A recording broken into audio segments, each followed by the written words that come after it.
Microphone check.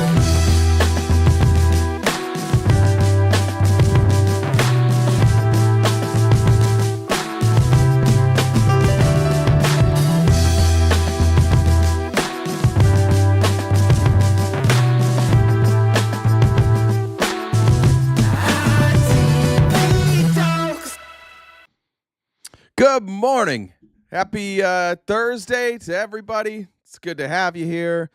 It's always a good Thursday with the RTP community. It's great to have Jen here. I think Jen's here. I should probably get in the VC before I get in trouble. Let me do that. Good to see you guys, though. I tried, sorry for the late start and maybe some confusion on your end. I found a video yesterday that said I could stream in both vertical and horizontal because I know that there's plenty of you that don't like the vertical streaming. You can't shut off your phone and just listen. So we're working on that. We're trying to figure out a way for to stream both at the same time. There is a way, but I tried to figure it out too late today, and I probably am just not smart enough to figure it out. So we'll get that taken care of. But I appreciate you guys' patience as we go through these new format changes. But thanks for being here. Let me turn on the lights. A little dark in here. That's better. Looked like I was in the shadows. Let's talk about it. Let's just go ahead and talk about it since we're here. I went on to a panel last night on TikTok, and I severely regret it. I think it was a very bad decision for me to go on that panel last night. I was just scrolling through TikTok, and if we're being honest, I had stopped. I was sitting there. The host, his name's Justin, was like, "Hey, come up." I was like, "I can't right now. I can come up in a few minutes." And he's like, "There's like, just come up, but we want to schedule a debate. Come on up. Let's schedule a debate. We're not going to debate now, but we'll schedule a debate." I was like, "All right, fine." So I go up there. They want me to debate Millie. I said, "Go ahead. You just reach out to Admir. Admir will set up a debate, but I'm not going to debate on your platform." Justin is a legitimate grifter, admitted grifter. He's not somebody who politically knows what he's talking about. He's not somebody who does research. He's a host. That's fine. I don't really have a problem with it. Maybe grifter is even pejorative. Like, he's trying to make money on TikTok. That's fine. I made money on TikTok before they banned me all the time. It's no big deal. But Justin's also really, really bad faith. Justin will say a lot of things publicly, and then privately he'll be messaging me like, "Hey, come to my stream. We need we could make so much money. I've never made so much money in a live before. Come to my stream." And then you go to the stream, and it's just like it turns into a 6v1. Eventually, older millennial who is apparently still not very happy with me. Eventually, he shows up, and because he has 1 million followers, everybody else just lets him hijack the program. It's boring. We're over it. Of course, he showed up. Of course, Millie does her thing where she's like, "I dog walked you." Let me just say this. I don't think that I was in the wrong last night. I don't think I should have been there. And if we're being honest, I'm embarrassed. If you want to watch what happened, there's a clip. Actually, we didn't record last night. There's a clip that's up on our YouTube that is a clip from what they were talking about. And I'll tell you what happened. Older millennial does this thing. He has a lot of followers. He's great on TikTok. He's great on Twitter. He's able to generate a lot of followers. Nobody ever watches him if he live streams something. He doesn't. He's just not that kind of creator. Like, he's not that interesting. But he does this thing when he gets backed into a corner. He'll say something that he says all the time. He's like, "I've never even heard of you." And so when we were debating, and he was getting, I don't know. I won't even say that. We were debating. And at some point, he decided he was going to try an alpha, and he's like, "I'd never even heard of you before," which is maybe true. It's possible that he had never heard of me before. That's fine. But what I said is, maybe you should ask your fiance. She's heard of me, and I was dropped. Then, and this was like a previous live. Then on the next time on a live, he brought it up again, like, "I've never heard of you." He's like, you brought up that my fiance knew, and I was like, "Yeah, like she's in my DMs." She was. It was harmless. There was no flirting. I was never interested in her. She used to hang around with, I can't remember the guy's name. The AV show, that's what it was. There was a TikToker, it went by AV, and he had this thing called the AV show. It was like a conservative panel, but they would debate every once in a while. Right when I was starting, I would go up there and I would debate. And she was part of that, so she would send invitations all the time. Again, people do that. Like, people hop on their TikTok, they send out 100 invitations. I said it to piss him off. 100% said it to piss him off. Now, when that happened, they were not engaged. I don't think they were dating. She was still doing her content. Like, I don't know what to call her content. It is what it is. It was harmless. I legitimately said it just to piss him off. But that has stuck with him for a very, very, very long time. So the conversation derailed. It got heated. People talk over each other. I was shouting. They were shouting. I'm just going to say, like, I was legitimately embarrassed about being involved in that last night. I had a hard. I do this for a living. Like, I come on and I stream for a living, but like I do care. I don't care if people hate me. I don't care if people think I'm stupid. I don't care if people think my outfits suck. I don't care that much about that. But what I do care about is people thinking that I care that people think that I'm here to do serious work. That I'm not here to fuck around. Like, I'm not here to play the games. I'm not here to talk shit. I don't want to jump in panels. I don't want to be hyper partisan. And so it sucked. I hated it last night. I hated myself all night. I did not sleep. Eventually, I was like, it was like 1 o'clock in the morning. I'm like, why the fuck can't I let this go? Any of you who have ADHD, you know exactly what I'm talking about. You cannot let that shit go. It just eats at you. And eventually I was like, you know what? Throughout this whole time, this entire argument, my daughter's watching TV. She needs things. I'm in the other room, not through for probably the first 20 minutes, and then she was with her mom. Then she went with her mom. For that 20 minutes, I didn't pay attention to my daughter, and I paid attention to a fucking TikToker who was talking shit, and I feel awful about myself. So I just want to say I appreciate those of you who have reached out and were like, it's fine. You were fine. They're crazy. It's fine. I want you guys to know that I am embarrassed by that, and I don't like that, and I won't return to that. I've let Admir know that every one of those people, every last one of them, if they want to debate, they can debate, but they're going to do it structured, and they're going to do it on Admir's panel. And so if any of them want to have a debate, we'll have a debate. I'm not going back there. I don't know if any of you care about this, but I care deeply, and I am embarrassed, and I just wanted to say that publicly. I don't feel bad about any of the other things I said, though. I don't feel bad for telling Millie that she's not an enjoyable person to speak to.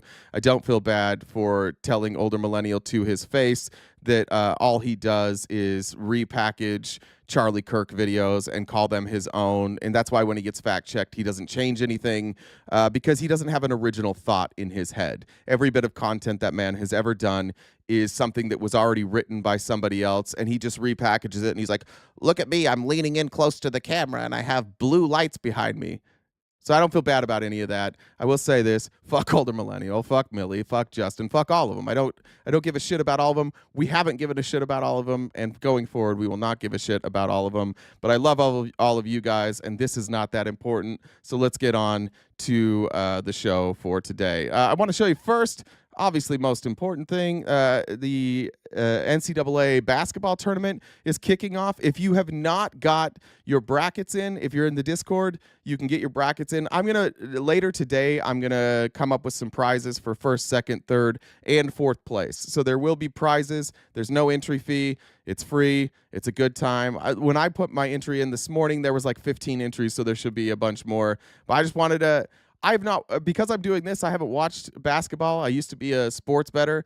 I have watched two basketball games, and that's just because my family's big BYU fans, and so every once in a while when they're doing well, I'll tune in and watch them. And they had a good run at the end of the year. Here's my bracket. What I did is I just went through the bracket and I just picked the teams that I like in everyone. Like, if I didn't know the teams, I picked the better team. Like, if I didn't know anything, but if I just liked the team, like Creighton versus Louisville, I just like Creighton's logo. I have a Creighton hat right next to me, actually. So I just picked it that way. I've got UConn beating Duke in the final. I've got the Final Four: UConn, Michigan State, Duke, and Houston. So you can see that bracket, but I hope you guys join in. It's a good time.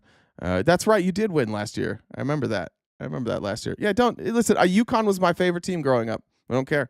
I love Khalid El-Amin. That was my guy. He was this little just 5-gallon bucket point guard that didn't look athletic at all and just dominated. I loved Khalid El-Amin. That was my team growing up. I pretty much picked them to win the championship every year, which has been good. It's been a good strategy. I think they're like the 9 seed too. I don't even know. I have no idea what happened to them this year. I don't think that there many people are going to pick them. Charles, thanks for the super chat. Appreciate it. Let me pull up the PayPal and Cash App. Just a reminder that we are crowdfunded here. So anything you can do to help fund our show, we greatly appreciate. We have a daily goal, and almost every day we hit that, and I appreciate you guys for doing that. Let me check. Looks like some stuff came through. Jessica, thank you very much. Jessica, no message there. I appreciate it, though. No message there, too. Let me switch this. We are off to the races. All right. There are some days I wake up and I'm just really glad that the internet exists, and today is one of those days. This is why whoever posted this is Joe G. I don't know who that is on Twitter. Stefan O'Fatlantis. Stefan of Stefan of Atlantis. Oh no, I'm sorry. I'm so sorry. I said Stefan O'Fatlantis. That's my bad. That's on me. I don't feel good about that. Stefan of Atlantis said occasionally the internet is still good. This was my favorite thing that I saw all morning, and as much as of a bad mood as I woke up in, this fixed it immediately and got me prepared for the show today. In the vaults for many, many decades, and they said we have to do something like drapes or something because the light eventually affects it. And it's very cool. Isn't that great? Just went up yesterday. Wow. Think Joe Biden would do this? I don't think so. Do you think he'd think of it? Do you think he knows what it is? In the vaults from. The internet is undefeated. Absolutely undefeated. Swish says, we will get messy for RTP. Fuck OM. Thank you.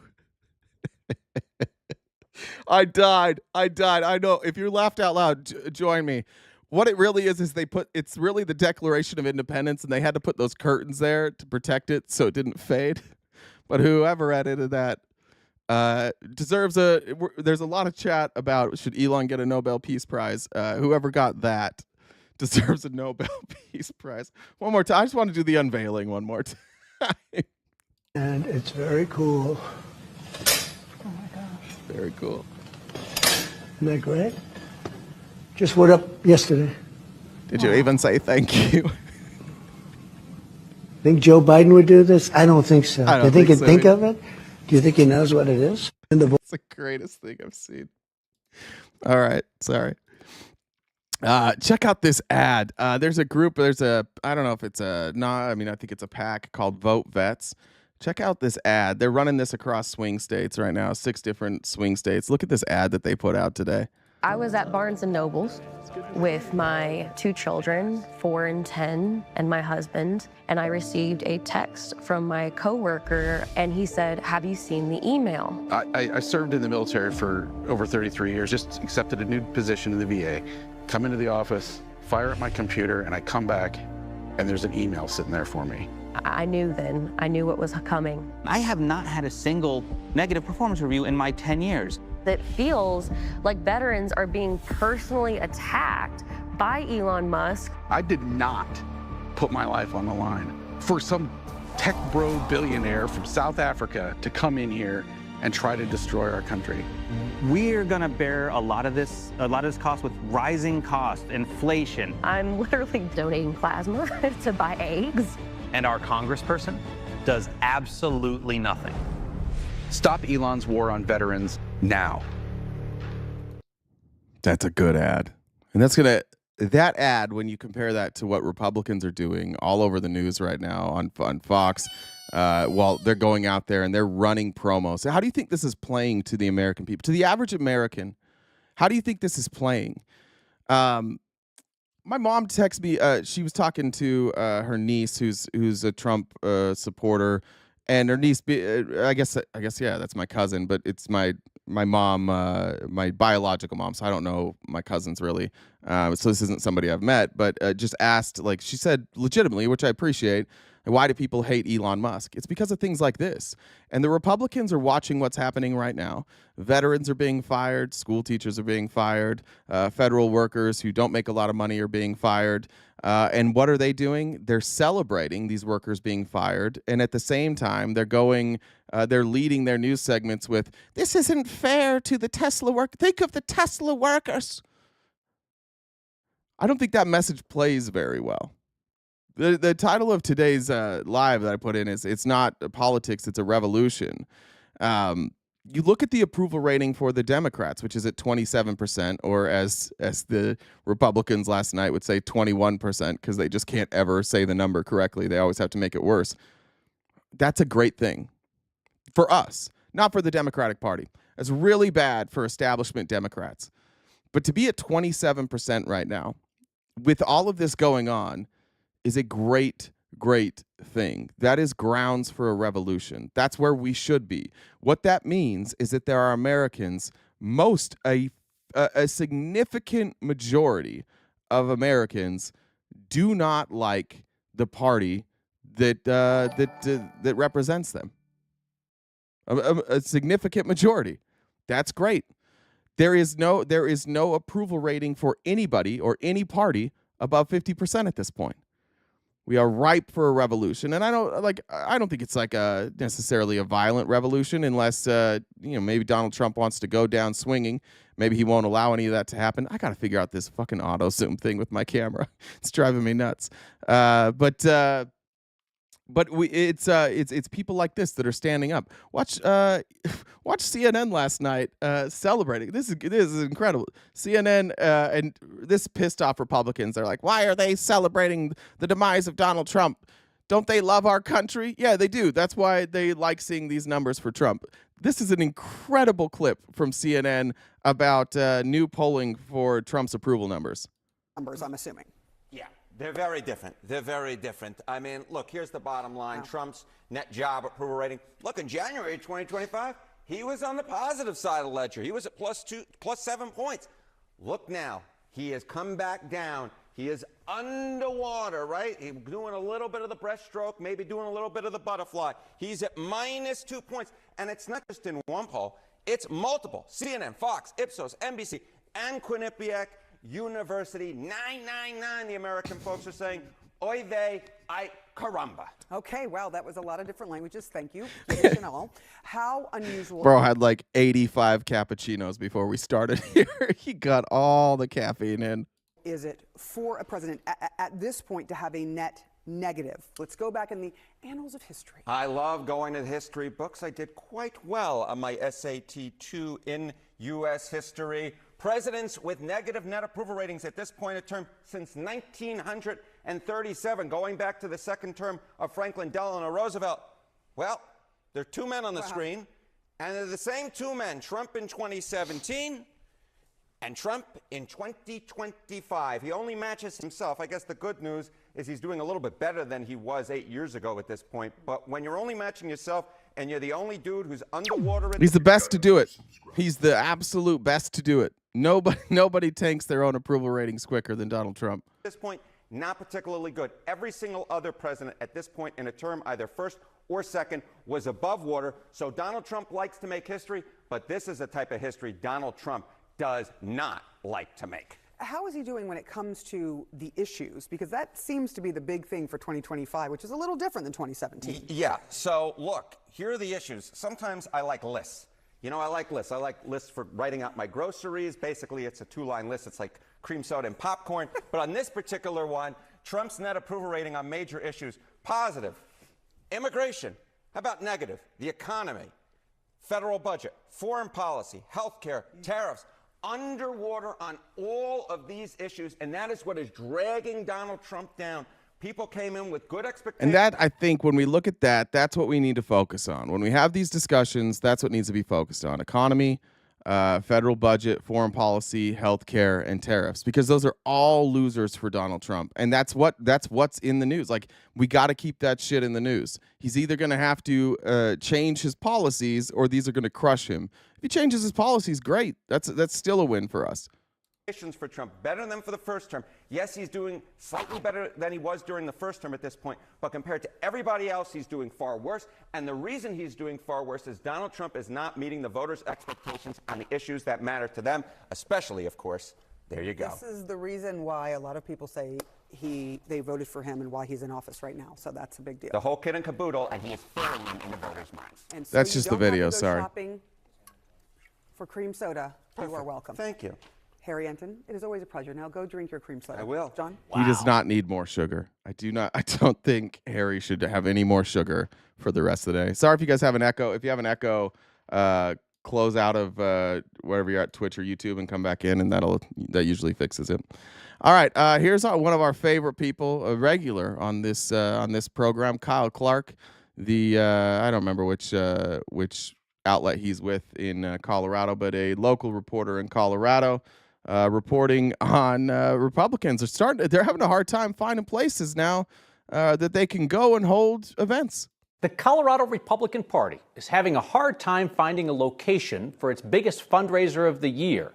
They announced MAGA strategist Steve Bannon would be the headliner one day after Bannon made headlines for delivering a straight-armed salute that he insisted was absolutely not a Nazi salute. You can imagine businesses might be wary about hosting someone hoisting one of those to a cheering crowd. Well, now it appears several hotels have allied their powers against the axis of Bannon and the Colorado GOP. The Denver Tech Center Marriott says it told the GOP to stop advertising the event there. The Colorado Springs Gazette says the Antlers Hotel in the Springs abruptly canceled on the party next. At this point, the Colorado GOP just needs a space with seats, a stage, and a tall enough ceiling that Steve Bannon can extend his arm at a perfectly innocent 45-degree angle. The Gazette says the Republican Party has now found such a venue. The former Boot Barn Hall in Colorado Springs. Appropriate, seeing how the current far-right leadership of the Colorado GOP got its start in the parking lot of a boot barn, where they held a rally labeling fellow Republicans as whores, and a word I can't say on TV. We have a Republican Party that is full of whores. And then I just want to say, after this rally, the people of Colorado elected Lauren Boebert. Now, I'm not saying anything. I'm just giving you a timeline. I'm not insinuating anything about Lauren Boebert, and I certainly don't mean to diminish whores. That's insulting. But I was just giving you a timeline that after they said this, Lauren Boebert got elected. That's all I'm doing, is giving a timeline. Not held to the U.S. Constitution, and then you wonder why these can't win a race. The Colorado GOP did not respond to our questions about the Bannon event bouncing from one venue to another perhaps as protection in case of another development they do not see coming. The fundraiser invite now lists the location as to be announced. I did not see that coming. All right. Let me read some of these. Johnny said dung balls. I'm right on time again. Ryan, thank you for the super chat. Bean, thanks for joining the Dollar Train. Cam, thanks for joining the Dollar Train. Candy Sky, thanks for the super chat. Cam also, double Dollar Train. I appreciate you guys very much. It's very much appreciated. Let me check over here. Cam said, let's crush the gift goal early. Crush it. Thank you, Cam. Betsy said, you really do make a difference here. Thank you. I needed that today, Betsy. Thanks very much. I felt so bad about myself. I went in and this morning I went and grabbed my daughter. I was like, I'm so sorry. She's like, for what? She didn't even remember it. but I sure as shit did. All right. Let me check Jen's too. Real quick. Got those. Jamar says, "Oh, fat Lantis." Thanks, Jamar. Appreciate that. All right. I don't know who. Why do I know who Misfit Patriot is? Can somebody tell me why I know who this is? Is this a TikToker? Why? Can somebody tell me why I'm supposed to know who Misfit Patriot is? I can't figure out why I'm supposed to know who they are. I feel like I've heard that name before. Do you want the lore? Well, I think some of it's going to be on this video, but yeah, Jen, tell us all about it. He was a big time MAGA conservative right winger. He was like, if you look at him and our friend Joseph look a lot alike. He's kind of like the Wish OM. Okay. He left for a little bit. He's had beef back and forth. With lots of people on the left on TikTok. I think he's been gone for a while. He self-diagnosed himself with autism a while back to explain his bad behavior, kind of like he Elon. Went full Elon? Oh, good. Uh-huh. All right. And then I guess he started, I know he tried to go after Tommy My Dude. He's gone after lots of lefties. Okay. So yeah. And so I know he picked some fights with Andrew Tate, and now he's in Andrew Tate's crosshairs. So. Okay. All right. Well, if you search Misfit Patriot on TikTok, you will have videos for days to watch. Okay. Well, that explains this video a little better. So, Bill Ackman, who is known for funding right wingers, that's like what he does. Especially like right wing content creators. He'll fund them. He'll buy views for them, and that grows their accounts. I'm not making an accusation here because I don't know anything about Misfit Patriot, but Bill Ackman is certainly amplifying Misfit Patriot here, saying a bit crass but strong and important support for Israel from the Christian community. And just watch this edit. First of all, this appears to be a mugshot, which I guess he has that in common with older millennial, except for older millennials is for 37 or DUIs, however many he's got now. I don't know how many it is. I don't know the number. I made up 37 just in case those little bitches want to complain about something. But it appears he was charged with assault and battery of a 60-year-old disabled person. So just before this strong, important support for Israel from the Christian community led by Misfit Patriot, before we get there, just know that he was arrested, was charged with assault and battery of a 60-year-old disabled person. Okay, I've made several videos like this over the past year and a half, so let's do another one. If you're anti-Zionist, you can... Me, anti-Zionist here. Go fuck yourself. Way ahead of you, bud. Yeah, that's right. If you say, I'm not anti-Semitic, I'm not anti-Jew, I'm anti-Zionist. Correct. That's what I say. I am not anti-Semitic. I am not anti-Jew. I am anti-Zionist. So he's talking to me. Eat every dick until the end of time and then eat some more in hell. Because guess what? What? I'm a Zionist. Oh. I believe that the Jews have a right to live in peace in their ancestral homeland. Did he say ancestral? Let's rewind that. Right to live in peace in their ancestral homeland. That sounds like ancestral. I think he's saying ancestral. Now, if I was somebody from Israel, I would not be happy that Misfit Patriot was saying that I had the right to live in my ancestral homeland. But I agree with him there. I do believe that people deserve the right to live. I believe the Israeli people deserve the right to live, just like the Palestinian people. To live in peace in their ancestral homeland. And that's what Zionism is. So it is not. So when you say I'm anti-Zionist, I am. You say I'm anti-Misfit. And if you're... I am. I just in this amount of time, 35 seconds, I will say unequivocally I'm also anti-Misfit. So I'm anti-Zionist, I'm anti-Misfit, but for different reasons. Anti-Misfit, get fucked. Okay. Yeah. I'm an American patriot and Christian Zionist, and yes, you can. And dirtbag. He forgot dirtbag. Be both, because I read the Bible. You did. And I love my country. You do. See, I'm not going to fucking sugarcoat this one bit. Thank goodness. If we are friends, if we have mutuals, if we voted the same way, if you consider yourself on the same side, if you're MAGA, whatever, it doesn't fucking matter to me. You're a huge piece of shit, and you can get fucked. You see? Oh, okay. Got it. This is the rant. Like, this is the shit that works for Republicans. You want to know why morons like this get millions of followers? Because the millions of followers are fucking morons. They just want to see somebody get angry and scream and defend. Like, he hasn't said anything so far here. He's just like, fuck everyone who doesn't believe like me. I believe that the Israeli people deserve to live in their ancestral homeland. Millions of views. I'm not down with espousing the ideals of Adolf Hitler. I'm sorry. Well, you kind of have like the same pro-genocide philosophy. Yeah, a different group of people, but same genocidal philosophy of old Adolf. I'm not. And if you don't think that that's what you're doing, you're fucking retarded.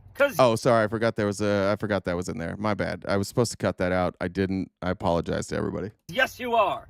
95% of fucking Jews are Zionists. If you hate 51% support Biden's decision to withhold arms shipments to Israel. You can look at all sorts of polling. A majority of American Jewish folks do not support Zionism. They do not support the genocide of the Palestinians. But this guy, just judging by his billy goat beard and his arrest record, I'm guessing like he's not a strong reader. 95% of anything, you hate that thing. There are 16 million fucking Jews out there, and Oof. Kind of like a violent way to talk about our Jewish friends. Feels pretty violent. Let's say 800,000 of them agree with you. Okay. You might as well be saying, I'm not racist. I got a black friend. Which is ironically like pretty much every conservative's argument about like, I'm not racist. I have a nephew who is black, therefore not racist. You're a fucking moron. Yeah. Do you realize that the people that you are aligning with, you make excuses for the innocent Palestinians and the evil Zionists that are creating a fucking genocide? Yes, finally, yay! He finally made some sense. He finally did it. We're standing up for the innocent Palestinians and the evil genocide. We did it. We finally found it. He's going to yell at that. You fucking pussies standing up for innocent Palestinians and being anti-genocide. Even though you guys don't ever fucking talk about another fucking genocide ever! Except for like all the time. Like all the time. It's always the left. It's always the left that's fighting against genocide. Always.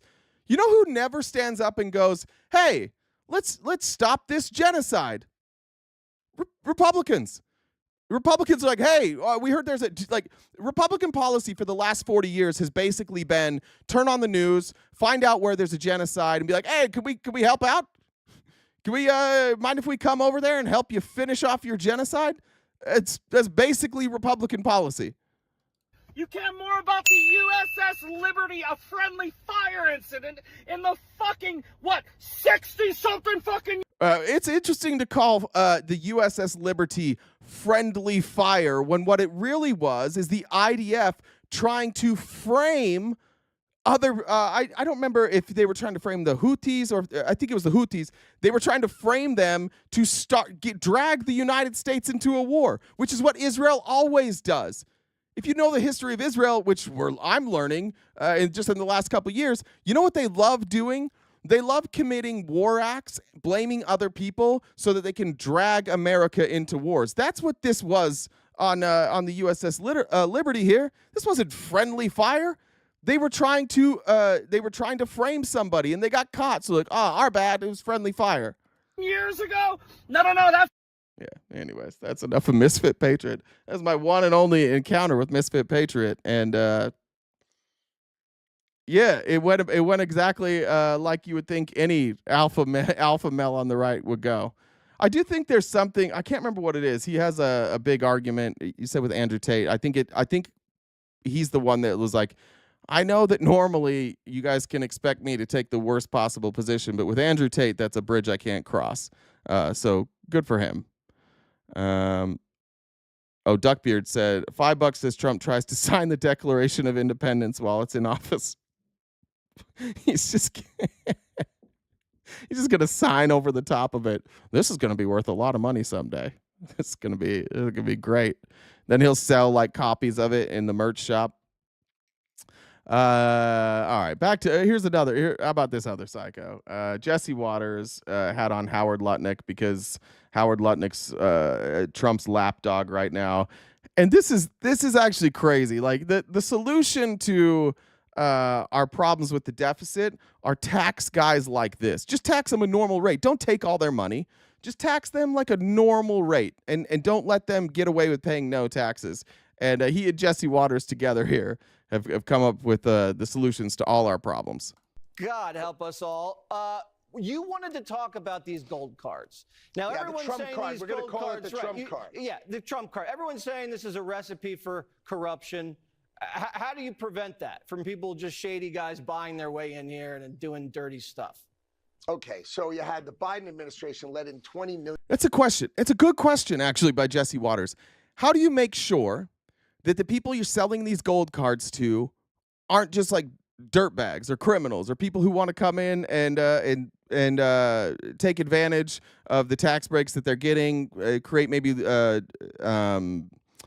low-paying jobs, or maybe they're just coming here just to get the benefit and they're going to invest in a company and it benefits nobody. What protections are you guys putting in there? There's the hard-hitting journalist Jesse Waters, who, of course, will have a follow-up question to this. And Howard Lutnick immediately goes to what every Republican goes to, and Joe Biden. Doing dirty stuff. Okay, so you had the Biden administration let in 20 million people for free. So that's number one. Number two, we have all these programs. Which, of course, that number is made up. It's not 20 million people, and a significant amount of those people have been sent back. Like their asylum claims were denied, so they've been removed from this country. But it's nowhere near 20 million. Last Cranberry, could you turn on subtitles? I can't understand them with Trump's dick in their mouths. It's hard. Where we give out green cards. We just give them out for free. We have a lottery. We have EB, the employment-based visas. All of this stuff is given away for free. What we're going to do is we are going to, for $5 million, we are going to get the greatest entrepreneurs in the world to come to America, to live in America, and to build in America. So they'll pay tax in America. They don't have to pay tax in the rest of the world.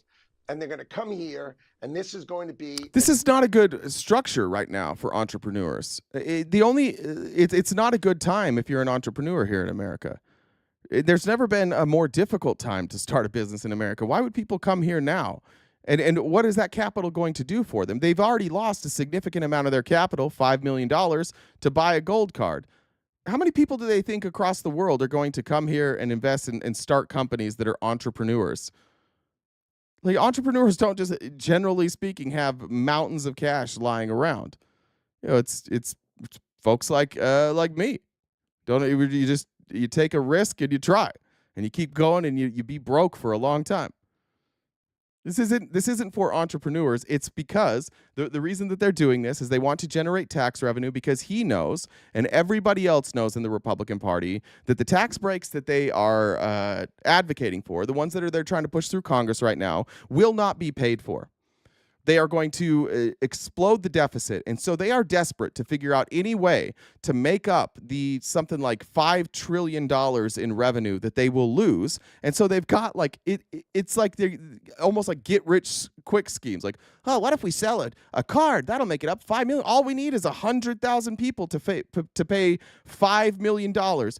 There aren't 100,000 people that are going to pay $5 million to come to the United States. It's a pipe dream, and they're only talking about it. It's not a real idea. They're only talking about it so that they can justify the amount of revenue we're about to lose, because this guy needs to keep more of his billions of dollars. An amazing thing for America. If we sell 100,000 a year, which is what we give away, a portion. We give away about 230,000 a year. If we sell 100,000, that's $500 billion a year. It'll pay off our deficit, and it'll balance the budget of the United States. What's that percentage? What's like 40 something, 45-ish, 43%-ish? So 40. You think 43% of the people that are coming here every year, immigrating to America, you think those people who are getting green cards, you think 43% of them have $5 million? A lot of you in the chat are dead on this. Who's got $5 million? Our enemies. Russia, China, the Saudis, who for some reason Donald Trump forgot was like our enemy. And can they send $5 million and send people here to get in the United States and infiltrate the United States? Abso-fucking-lutely. This is just an open invitation for corruption, and they're out here selling it like it's great. Now, remember, the question Jesse Waters asked him was like, "How do we stop from making sure that this isn't abused?" He has not provided an answer. And we'll have money for robots. All right, we'll see. I like it. We'll see. All right, I can't wait for my robot. He's gonna fuck that robot. Cannot Me wait. neither. All right, little R2D2 running around. Mhm. Thank you so much, Secretary. R2D2 is gonna be a little sticky in the Waters household. No follow-up. Doesn't answer the question. Just no follow-up from Jesse here. Thank you. Thank you for not answering my question. No notes there. That was perfectly answered. All right. Poor R2D2. This is some reporting coming out of the Kiev, whatever you want to say it, Independent. Let me pull this up real quick. Trump Jr., Steve Witkoff, who's the special envoy to the Middle East, and Tucker Carlson have been involved in secret talks with Zelensky's rivals, the people that are going to challenge Zelensky in their elections once this war ends. Turns out, Jr., Carlson, Kushner, Witkoff have all been working in back channel talks with the rivals of Zelensky, which are Petro Poroshenko, Yulia Tymoshenko, and they're working to unseat Zelensky. The back channel talks were part of an effort to make Zelensky more compliant and shows that the U.S. has other potential partners in Ukraine. Witkoff is the only person in an official position, and he's the only person named by 3 Ukrainian lawmakers and 1 Republican foreign policy expert for Political, who have reported to the Kyiv Times or the Kyiv Independent on this. Carlson, for some reasons involved, is a controversial far-right host who has been pumping up Russia. He's been pumping up Romania. He's been basically going all throughout Europe and throughout the former Soviet Union, doing everything he can to make Vladimir Putin look like the good guy. And this matters.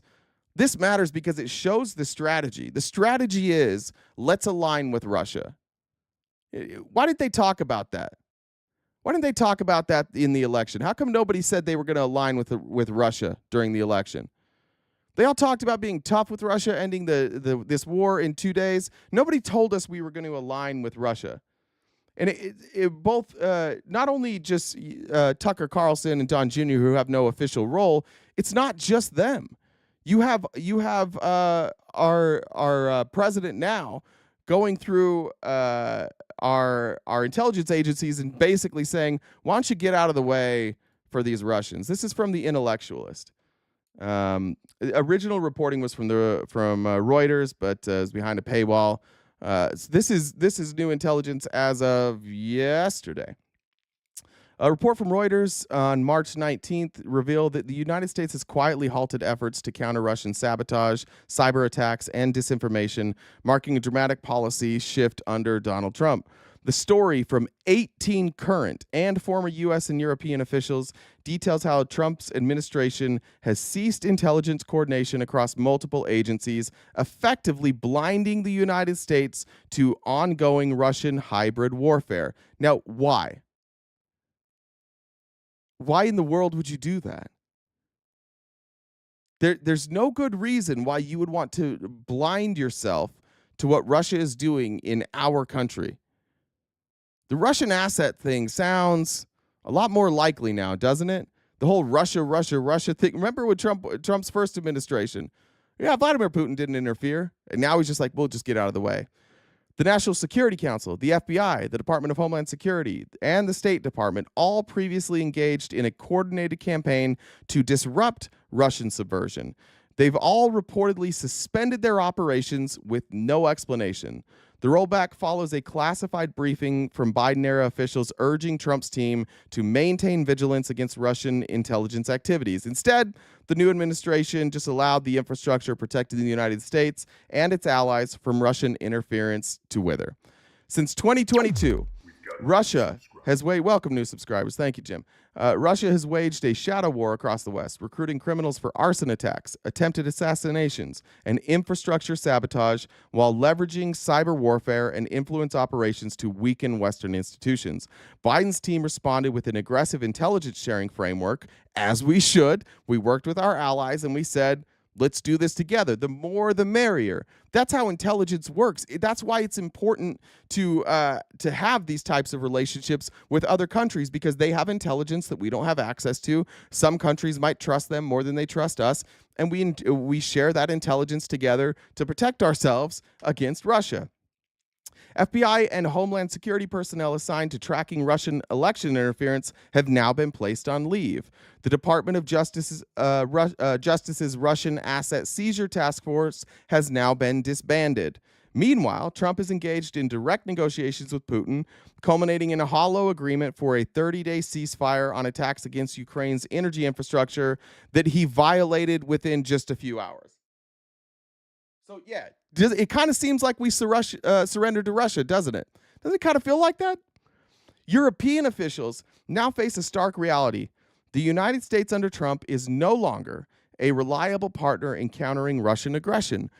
And I feel for our European allies. They can't trust us. They can't believe anything we tell them anymore. They can't rely on us. That bridge has been burned. And until this administration makes some serious changes or they are removed, we don't have allies anymore. It's us. And just thinking about that strategic alliance, the stark reality that is facing us now, all of this stuff is hypothetical for a long time. And it might seem to any Republicans who are here, it might seem like, oh, this isn't the worst idea. We don't trust Europe anyways. Well, who can we trust now? Do we trust Vladimir Putin? We trust Kim Jong-un? They break their promises to Trump every fucking time. Do we trust China? That's who we're aligned with now. Those are our options. We have no options anymore to share intelligence. We are like this president and this administration, for all of their money, for all of their talk of how tough they are, directly under the control of two governments, the Russians and the Israelis. And that's where we're at. Don't believe me? We got Rubio out here saying that if you don't have permanent or I guess if you're not a natural born citizen here, or you have gone through citizenship and received your citizenship, if you're on a green card, you're not allowed to criticize Israel. You can't say anything bad about Israel or you get deported. I don't think we may not be that far away from you can't criticize Vladimir Putin. We got two war criminals who are attacking their closest neighbor and dragging the United States into wars. And that's who Donald Trump has decided he should align us with. There's more in this article, not a ton more. It's you can go to The Intellectualist, or if you're subscribed to Reuters, I recommend it. It's bad though. That's bad. That's real. That's and by any account, that's bad. I don't think are there Republicans here today? Did you guys show up today? Are there any of you in here that would say like this is a good thing? We're happy with this? I kind of doubt it. I kind of doubt that you guys are happy with this. Ukraine had it coming. There we are. There we are. There's the bootlickers. I knew we had a few in here. Yeah, they had it coming. They were just sitting there in their own country, protecting themselves and shit. And then Russia invaded. They shouldn't have been sitting there. They should have moved. If Ukraine, first of all, what was Ukraine wearing? Okay, was it low cut? Is that the problem? Was Ukraine wearing provocative clothing? Is that what you meant by they had it coming? What did Ukraine do? Is it because they didn't let Russia just like take Crimea? I mean, eventually they did. Is it because they wouldn't let Russia take Kyiv? They should have let them take Kyiv. Should have just let them take it. This is not good for any of us. And I applaud you Republicans. I applaud you. Honest to God. I applaud your devotion to dear leader.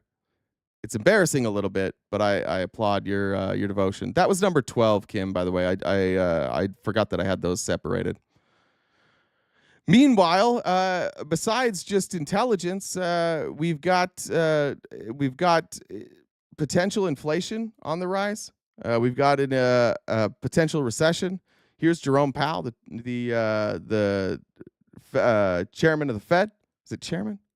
Chairman of the Fed? Is that what I think? Yeah, Fed chairman, talking about the impact of tariffs on inflation. How much of it is tariffs? So let me say that it is going to be very difficult to have a precise assessment of how much of inflation is coming from tariffs and from other, and that's already the case. You may have seen that goods inflation moved up pretty significantly in the first 2 months of the year. Trying to track that back to actual tariff increases, given what was tariffed and what was not, very, very challenging. So some of it, the answer is clearly some of it. A good part of it is coming from tariffs, but we'll be working, and so will other forecasters, to try to find the best possible way to separate non-tariff inflation from tariff inflation. Everybody, every economist, nobody thinks Trump's plan is a good plan. Nobody thinks this is good. The only people who think it's good are those that are here right now. They're like, this is a great plan. By the way, if you're a Republican and you're here and you'd like to have your voice heard, above me, if you're watching on YouTube, and if you're watching anywhere else, below the screen where Jerome Powell is there, you'll see there's a username, GenDub1. That's the Venmo username, but it's also the username for Discord. This is not an echo chamber. It only is because most of you are cowards, but it is an open invitation for any Republican to come up here. And if you think I'm wrong about this, tell me. I would love that. We'll have a nice, cordial conversation. All of you are welcome. You don't have to be chat all-stars. You can come up here and have your voices be heard, and we welcome you. Yeah, what is with Leonidas? You've been here a couple days now. Come on up, my friend. Jackie, thank you for the cash app. Said, don't beat yourself up too much. We love you. Tondrell said, I was confused last night. I left. Don't feel bad. All right, good. I would have left too. There's no way I would have sat around in that live and watched me last night. And for those who did, I appreciate it. All right. Tell me if this seems like a radical leftist judge. Judge Boasberg is the person that is in the Republican crosshairs right now. That's the one who basically said, "Hey, we have a constitution, and you have to follow it. You can't just you can't take over the role of Congress. You can't." I think that's the one that ruled that that Donald Trump didn't have the authority to just dismantle congressionally approved aid. Here's what this radical leftist judge has ruled on previously. This judge ordered the release of the 14,000 Hillary Clinton emails. This judge dismissed the Trump tax return lawsuit, ensuring that his taxes did become public. This judge upheld parts of a work requirements bill for a Medicaid program in Kentucky, which Republicans love. They love work requirements for Medicaid. The judge upheld that. This judge limited the scope of the Mueller investigation, making it so Robert Mueller was limited on what he could investigate. These radical leftists. This judge issued lighter sentences for J6 rioters than even the prosecutors sought. Like, the prosecutors wanted stronger sentences. The judge said, no, we're going to issue lighter sentences. This judge limited grand jury material in Trump's classified documents case. This is not a radical leftist judge. This is this administration lying to you, because Project 2025, which they're absolutely doing, it said that you are going to force the executive branch on everybody, and you were going to take as much power from everybody that you possibly could. And in Project 2025, it says that when judges get in the way, that you combat that by any means necessary. You can try to impeach them. You can try and remove them. And of course, you can, while you're doing that, you're going to appeal to other judges. The damage that Donald Trump and this administration are doing to democracy and the structure of our country is unparalleled. This stuff can't be undone. When you speak generically about judges like this and you demand that judges be impeached every time they rule against you, that doesn't get undone. The people on the Republican side that hear that and don't research any of this, they just decide, oh, our country's corrupt, we've got to burn it all down. Steve Bannon, Elon Musk, Peter Thiel, Mark Andreessen, Project 2025, Christian nationalists. What's Project 2025's name? Shit, now I can't remember his name. The OBM director. Anyways, Leonard Leo. All of them publicly have stated that democracy is flawed and that the Constitution needs to be undone and rewritten with more power in the executive branch, more power in the hands of one person. All of them want to destroy democracy. All of them want to undo the Constitution as it currently is constituted. I just want to be clear on that. Like, if you're cool with, like, if that's what you're about, if you're also about an oligarchy, if you're also all about fascism, cool, but own it. This is what they're doing. This is the attack on democracy that they promised. This is why they lied and said they weren't doing Project 2025. And now, years later, here we are, Project 2025. I had this, I think, yesterday. I don't know if I got to it. This Project 2025, it's called Project 2025 Observer. It's a really cool website.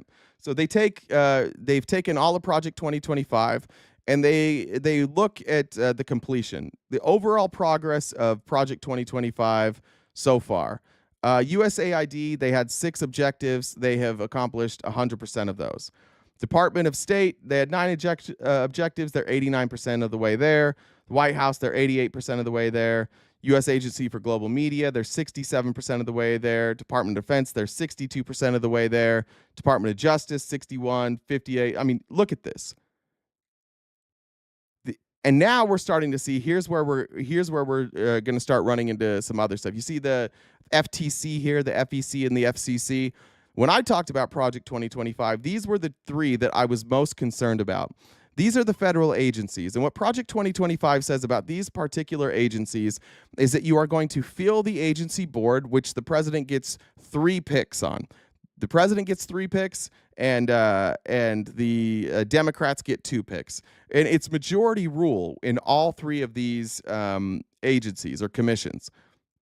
Once you have 3 loyalists, they are going to state that only Donald Trump can tell them or can instruct them to be investigated. Now, Donald Trump has already written an executive order about this. He's already written an executive order that when it comes to deciding investigations, that can only come from he or the attorney general. He's already written that executive order. So that part's in place. Once they can get the people they want on these boards of the FCC, which is communications, which means news, which means newspapers, which means social media, which means YouTube, which means me, that means they can control. They can basically do whatever they want. And if the FBI wants to investigate them, only Donald Trump can instruct them to be investigated by the FBI, which he won't do. And the FBI certainly won't go behind Donald Trump's back and investigate them. Same with the Federal Election Commission. Same with the Federal Trade Commission. I'm not blowing smoke up your ass. Here is the, I'm going down to 16 here. This is going to be a little bit longer video. But here is the FTC commissioner. Here, that's some mega donor. Excuse me. That was loud. His name is Alvaro Bedoya. He's going to explain this to you. He has been fired, and he will be replaced by 3 Trump loyalists. And this is because Project 2025 mandates it, and this is why the billionaire class is on board with Project 2025, because it removes the barriers for them to take and seize power. This is Ryan Grimm and Emily. I always forget Emily's last name. This is a show called Counterpoints. It's a subsidiary, I believe, of what's the other one? I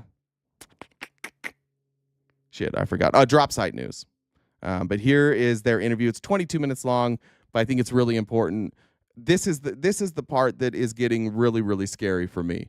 This is the part where if they can accomplish this, say goodbye to free elections, say goodbye to free trade, and say goodbye to a free media, because that is the goal of Project 2025. A lot of people have referenced the Voice of America and Trump's attempt to turn that into state-run media and the hostile takeover of Voice of America. He will elevate Voice of America. Voice of America will become state-run media. That is all part of Project 2025, and we've said it for 2.5 years now. This is their plan with the FTC, and it's playing out in real time, word for word. Out of nowhere, President Donald Trump fired both Democratic commissioners on the FTC. That's the Federal Trade Commission. Lena Khan is no longer there. So that means that there are just now 2 Republicans because the one thing before we get going, I just want to direct this to the Republicans, and then I'm going to ignore you for a little bit. You don't know any of this. And when you're getting mad at me right now, when you're saying I'm uninformed and ignorant, when you're telling me to stop the lies, this is called cognitive dissonance. And when you come out of a cult, you learn a lot about cognitive dissonance. What this is it's criticism. And it's something you can't believe that the people you voted for would do because you believe in them. You don't believe, you didn't look at their policy. You just believe in them and you think that they are good people. So what you're doing right now, this reaction of you to attack me and to say like, I'm lying, I'm going to play a 20-minute video. You can judge for yourself. But what you're doing right now, you're deciding before anything is shown that it's wrong. And that's called cognitive dissonance. And that is a sure sign that you are in a cult. Almost exclusively. It is a sign that you believe in things that you can't prove and you're in a cult. Jen, did I hear you? Yeah. Before we start the video. Yeah, go ahead. So before this gets going, I just want to remind everybody that we have a gift goal. It's in the top left-hand corner. Venmo, Cash App, PayPal, Super Chats, all that go towards knocking out that gift goal. We do this show each day, Monday through Friday, from 9:30 a.m. Pacific to 1. So if you guys are going to help us knock out that goal by before the end of the show, we'd really appreciate it. If you haven't already subscribed to us on Twitch, please do so. You can use your Amazon Prime sub, or you can use another membership, and we have 4 different options on YouTube. Like Jay mentioned earlier, if you guys disagree with Jay and you want to come talk to him about it, you can pull up. You see the Venmo, Jen, Jenn, Dub, the number 1. That's my Discord username. If you want to talk to Jay, if you got a lot to say, you can pull up or shut up, one of the 2. So that's how you get in. Message me on Discord, and I will set up a way for Jay to talk to you.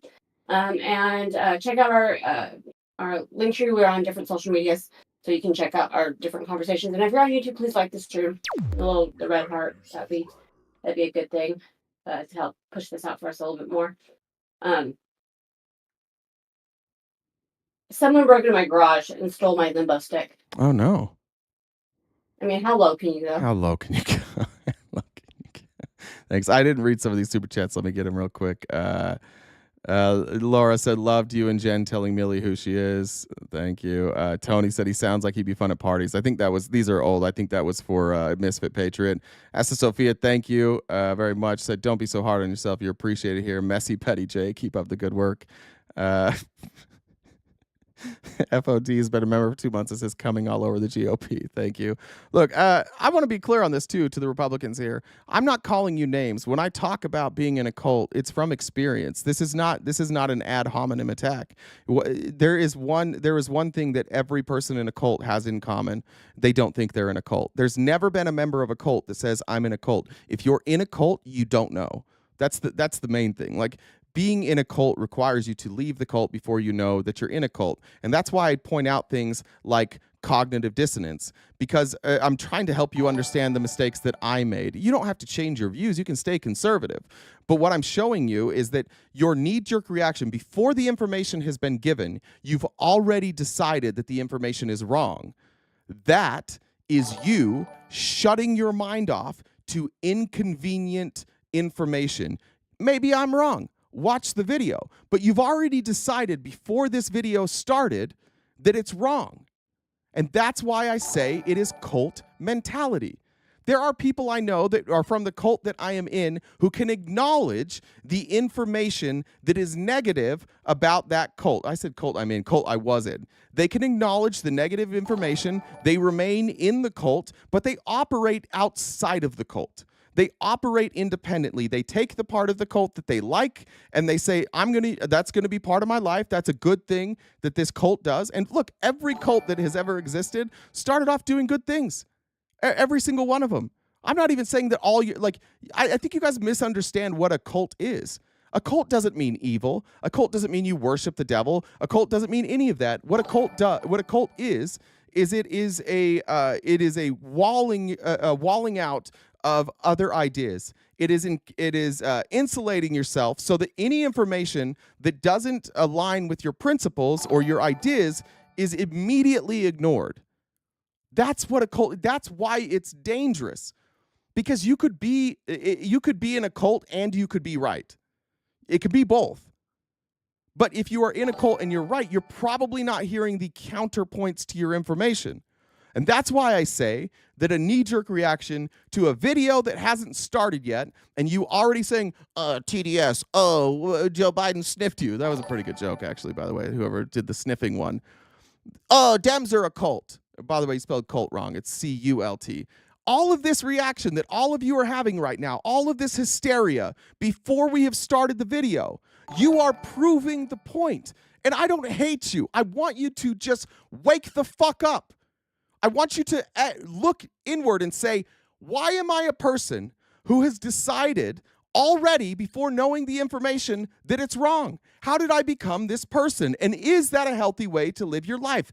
At the end of the video, if you think I'm wrong, great, fine. I'm not asking anybody to agree with me. But if you're dismissing information before it enters your mind, you're in a fucking cult. That's just how it works. Stop being offended by it. Stop being offended by somebody saying that you're in a cult. This is helpful.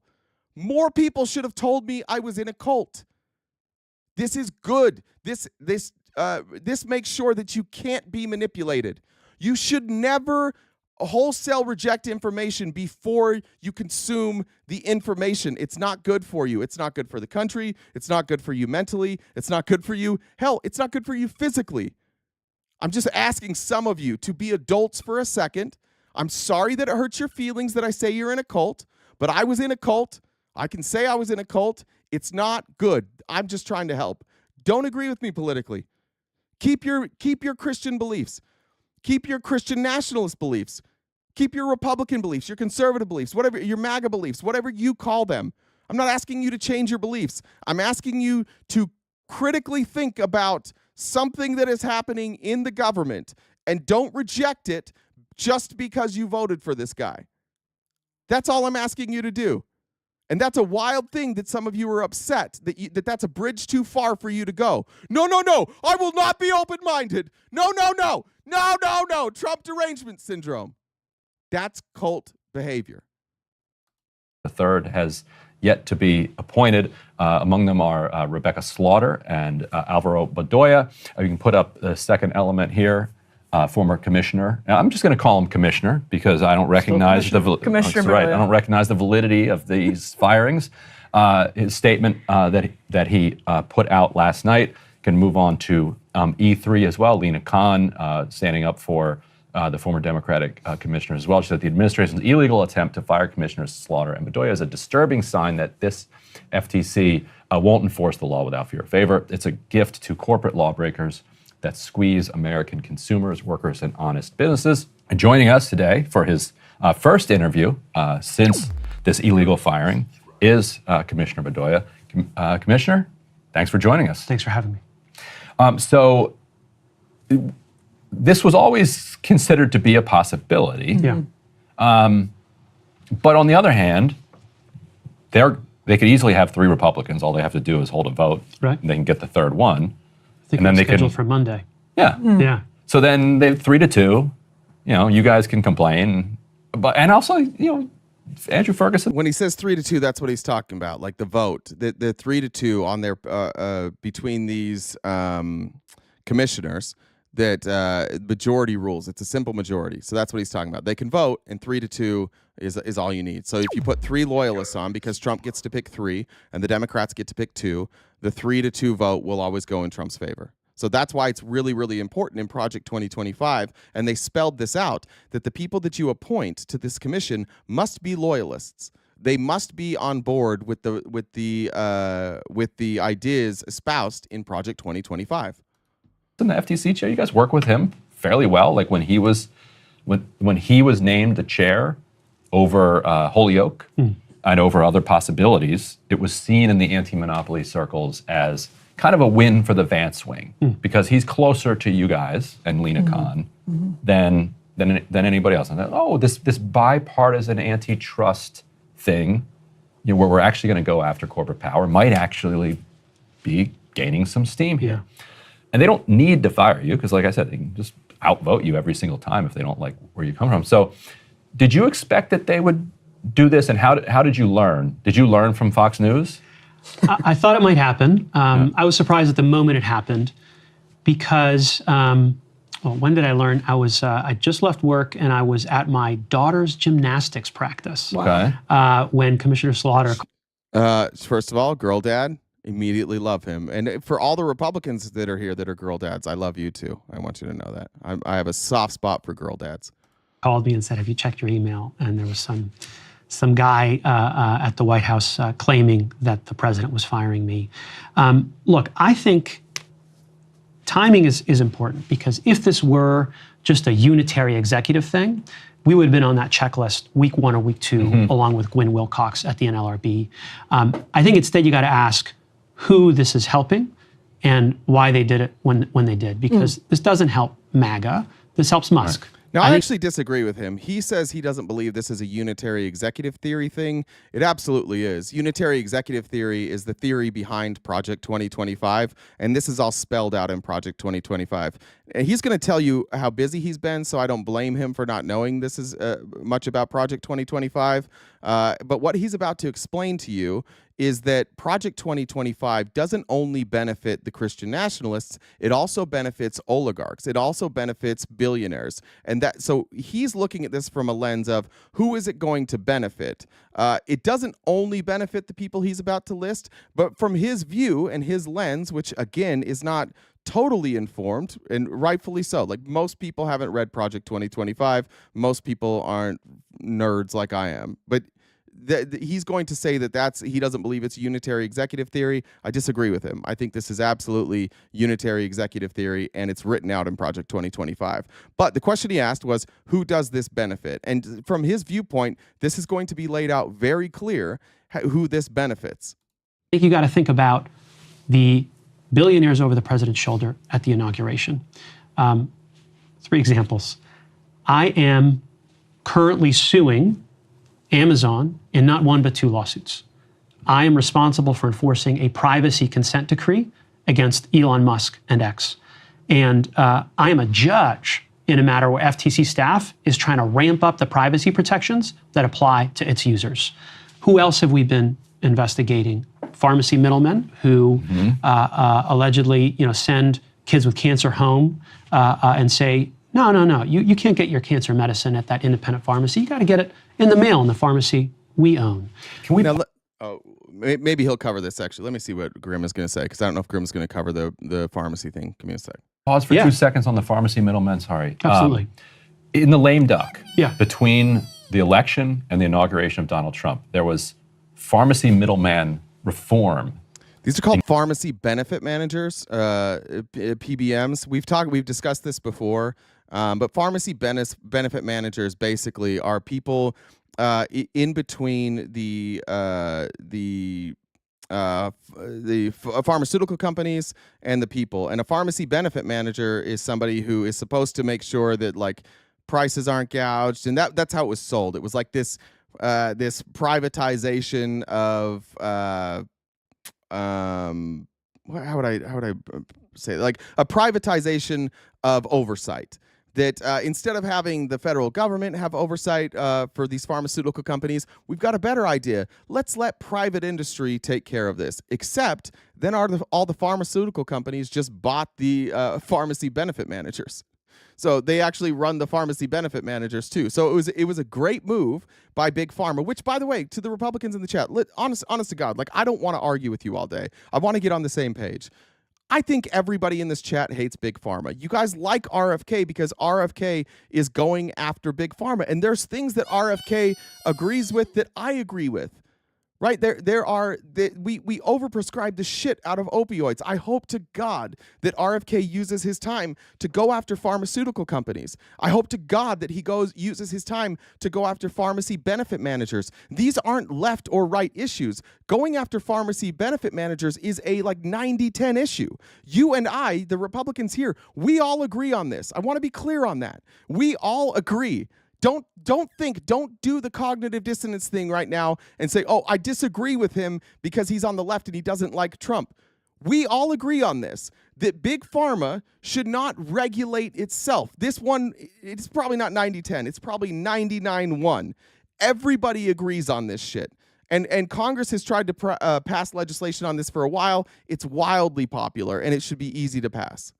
Included in that legislation that was about to pass. Yeah. When Elon Musk jumped in and stopped it from passing, and a new bill passed.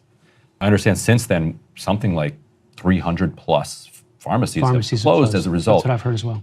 Can you tell people just very briefly, like, who are the, like, absolutely, what's going on here? Absolutely. So it used to be that there were multiple health insurers and lots of independent pharmacies. And over time, there grew to be this middle layer of these entities called PBMs, pharmacy benefit managers. And frankly, when they're all independent, it's great because they cut good deals for the insurers from the manufacturers, all right? But what happened?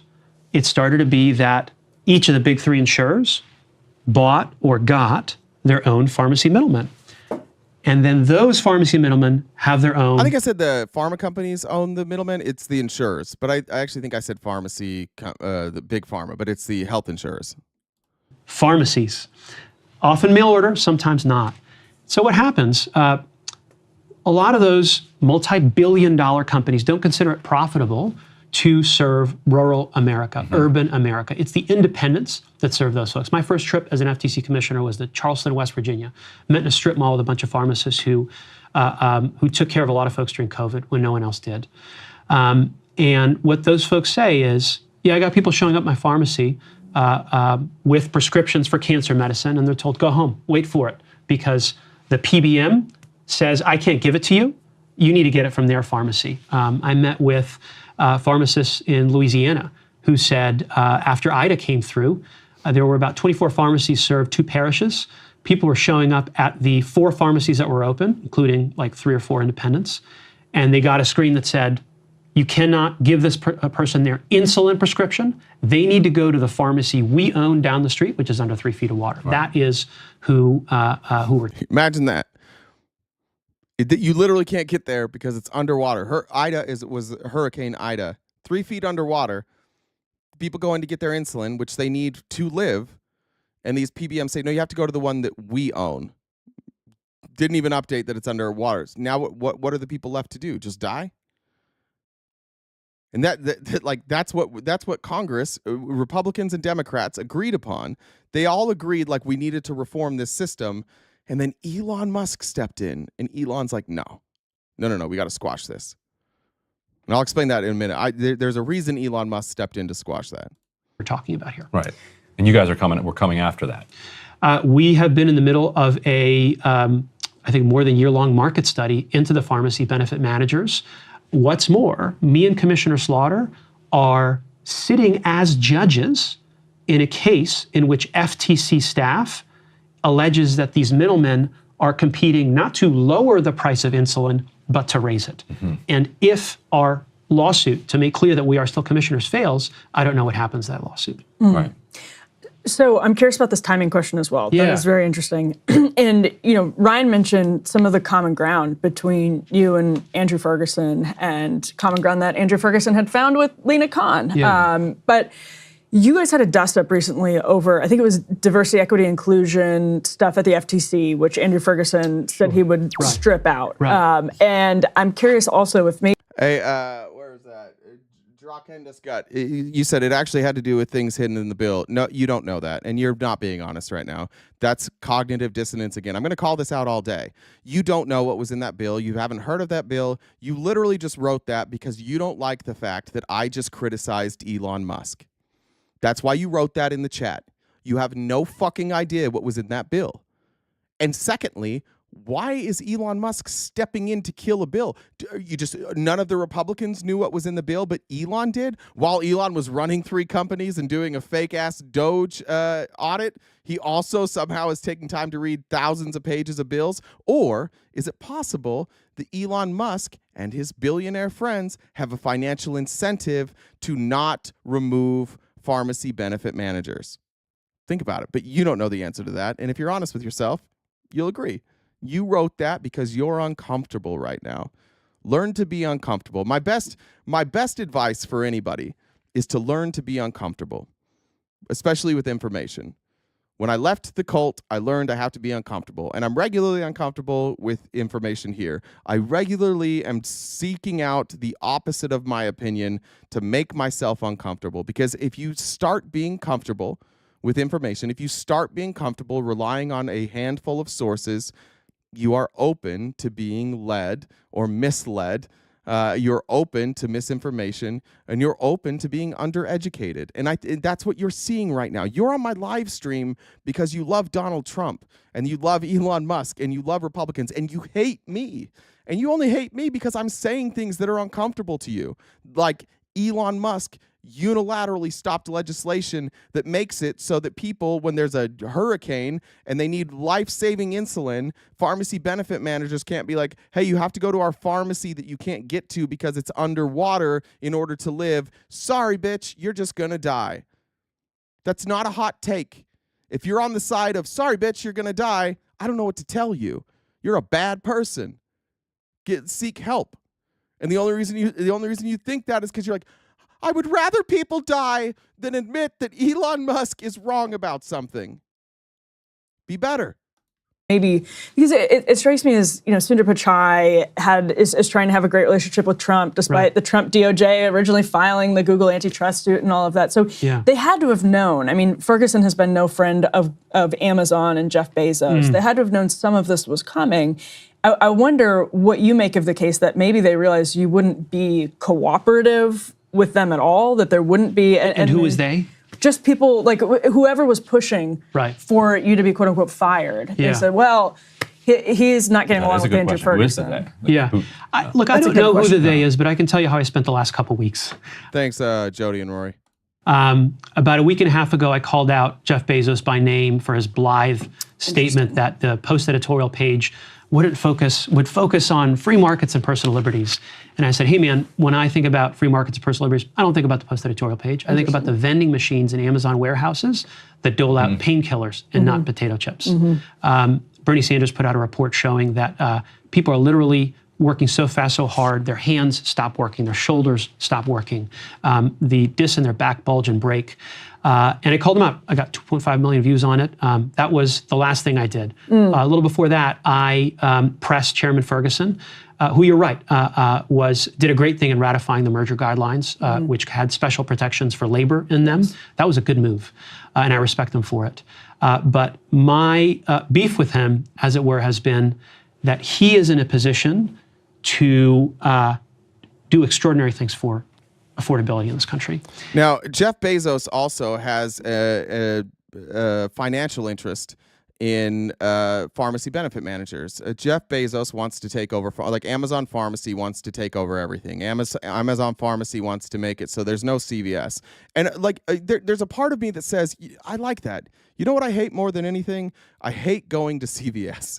You know, like my CVS, it's so understaffed that like they take like a 2.5 hour break every single day. So I'm always like, is this the time? I can't remember what time I can go pick up my prescription at CVS. Nobody likes going to the pharmacy. So there's that part of me that's like, oh, it would be nice if we had. Oh my God, I have a spider. What the hell? Hold on, I have a spider in my sleeve. Ah. Okay. God, Jesus. I had a spider crawl up my sleeve. Sorry about that.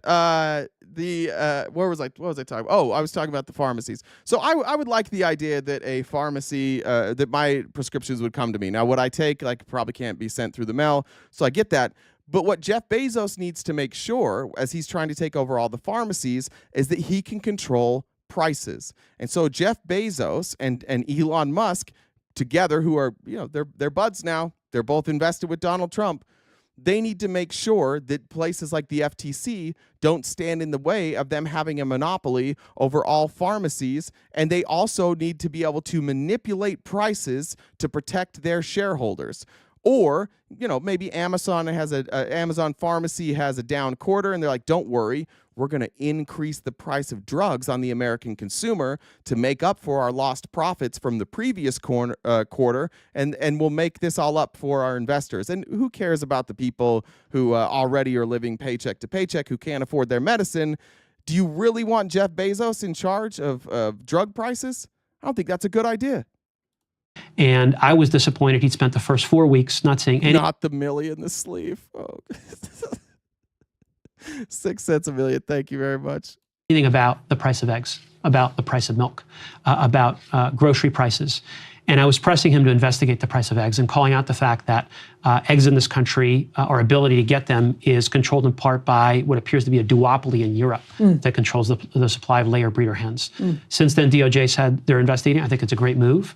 But I think it's pretty notable that the firing comes now after I've been calling out duopolies in agriculture and the way Mr. Bezos treats his employees on the warehouse floor, and not in week 1 or 2, along with Gwen Wilcox at NLRB. Yeah, let me just say this. I just think he's wrong. I think that he thinks that this is a directed attack on him because of the investigations that he is part of, and that's part of it, but they don't want those investigations to exist really at all unless Trump directs them, unless it's like for Trump's friends. He's being fired because this is part of Project 2025, and they did it in stages for a reason. Like they picked the stuff that they thought was easiest first, they move in stages, and now they're moving on to the more difficult parts of Project 2025. So I agree with them that like the reason they're dismantling the board as it is to take care of Trump donors like Elon Musk and Jeff Bezos, but he was going to go anyways. There was a good chance he was going to go anyways. And maybe the argument is maybe he does understand it now that I'm thinking about it. And maybe the argument was we'll keep him on, but now he's too much of a threat because he's going to be outvoted. So even the 2 people that the Democrats get to choose, we don't even want those ones. We're just going to keep running them out. Maybe they'll run a revolving door of the Democrat selections for the FTC. Maybe that's what they'll do, or the FDA or the FEC or the FCC, any of them. Maybe that's what he's saying.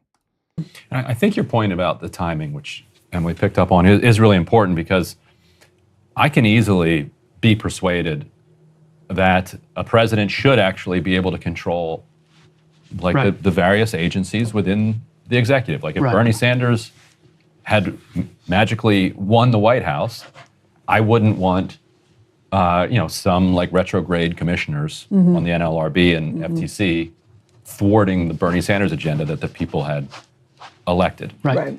So on a level of principle, and I bet most of our viewers would probably agree on a level of principle. Yeah. Fine. But so your point about the timing is right. Yeah. Because if that's the principle, then he just like day one, he would fire you on day one.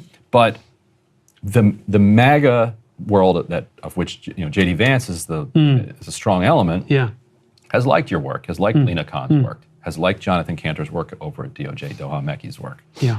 And so, therefore, you stuck around for a while. Yeah, one thing that's really underreported is that the FTC under President Biden was largely applauded by Republicans and Democrats alike. Lena Khan was somebody who went after corruption, like real corruption, all the time. She's somebody that has been praised from the right and the left. The FTC and most of these organizations are really not very partisan, but Donald Trump wants everything to be partisan. He wants everyone to be loyal. And so he's going to gut these nonpartisan institutions and turn them partisan. And by the way, once he puts on his 3 loyalists, Democrats are going to say, now we've got to fight fire with fire. We need to put loyalists in for us as well, to try and check what Donald Trump is doing. This is by design. Like, you want to figure out why we're so fucking divided? It's because every institution that exists in our country, Donald Trump forces them to pick a side. He does not want any position in any part of government that where the loyalty isn't clear. He needs clear loyalty for 2 reasons. One, he needs power because he's a small man. And 2, he never got love as a child, and so he needs people to praise him constantly.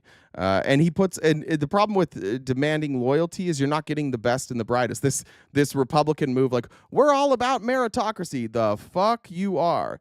You don't care about meritocracy, not one goddamn bit. You guys are all now, it's loyalty, and you're calling loyalty meritocracy, and now we've got a place where our government previously wasn't divided that is now divided, because that's what weak men do. Weak men demand loyalty. You don't need to demand loyalty if you have good ideas. You don't need to demand loyalty if you're a good leader. You don't have to demand loyalty if you're respected. The only people that need to demand loyalty are those who lack respect, who lack leadership, and who lack clear morals. And then you're going to be stuck with a bunch of people who don't have morals either. They just have decided that they're loyal to you, and whatever you say goes. The fact that you're now getting booted, I think, has some political implications. It raises the question that Emily was asking, like, well, where did this come from? Yeah. Because let's say, what is, and it goes back to my original question, what does getting rid of you accomplish? Like, and I'm curious, like, so on the commission, let's say you're reappointed, right? You're back there. I would imagine that you would, you might disagree and might agree with Ferguson and some of the others. They can then move to a vote 3-2 and move something forward. But you would be party to deliberations. You'd be able to come on this program and talk about what's going on. And you might also hear, oh, hey, by the way, we got a call from the White House that said that these deliberations are out the window. We actually want you to drop this case. Right. So having you there is kind of an intel for the public, because you'd be able to say, actually, Ferguson is for this enforcement action against Amazon or whatever, or Facebook or Elon Musk. Right. But Elon Musk called. Precisely. So what would be the role of a minority commissioner? Yeah. Are you a potted plant, or is there some reason for you to be there? No, I think there's 2 elements that need to be looked at here. The first is our ability to keep suing the folks we're suing in the face of this claim by the president that he can. I'm going to speed it up a little. Boot anytime for any reason, right? Because like you said, Chairman Ferguson has said, I'm going to keep on suing Amazon. I'm going to keep on suing Meta. Right. Excellent. What happens if he gets the phone call that says, well, actually, we just nominated Jeff's guy for OSHA, and the other thing he said is, you got a pesky lawsuit. Because literally they nominated the guy to run OSHA, the one agency that's consistently called out the horrors on Amazon warehouse floors. The guy is a former Amazon executive. I think it's Occupational Health Safety Administration.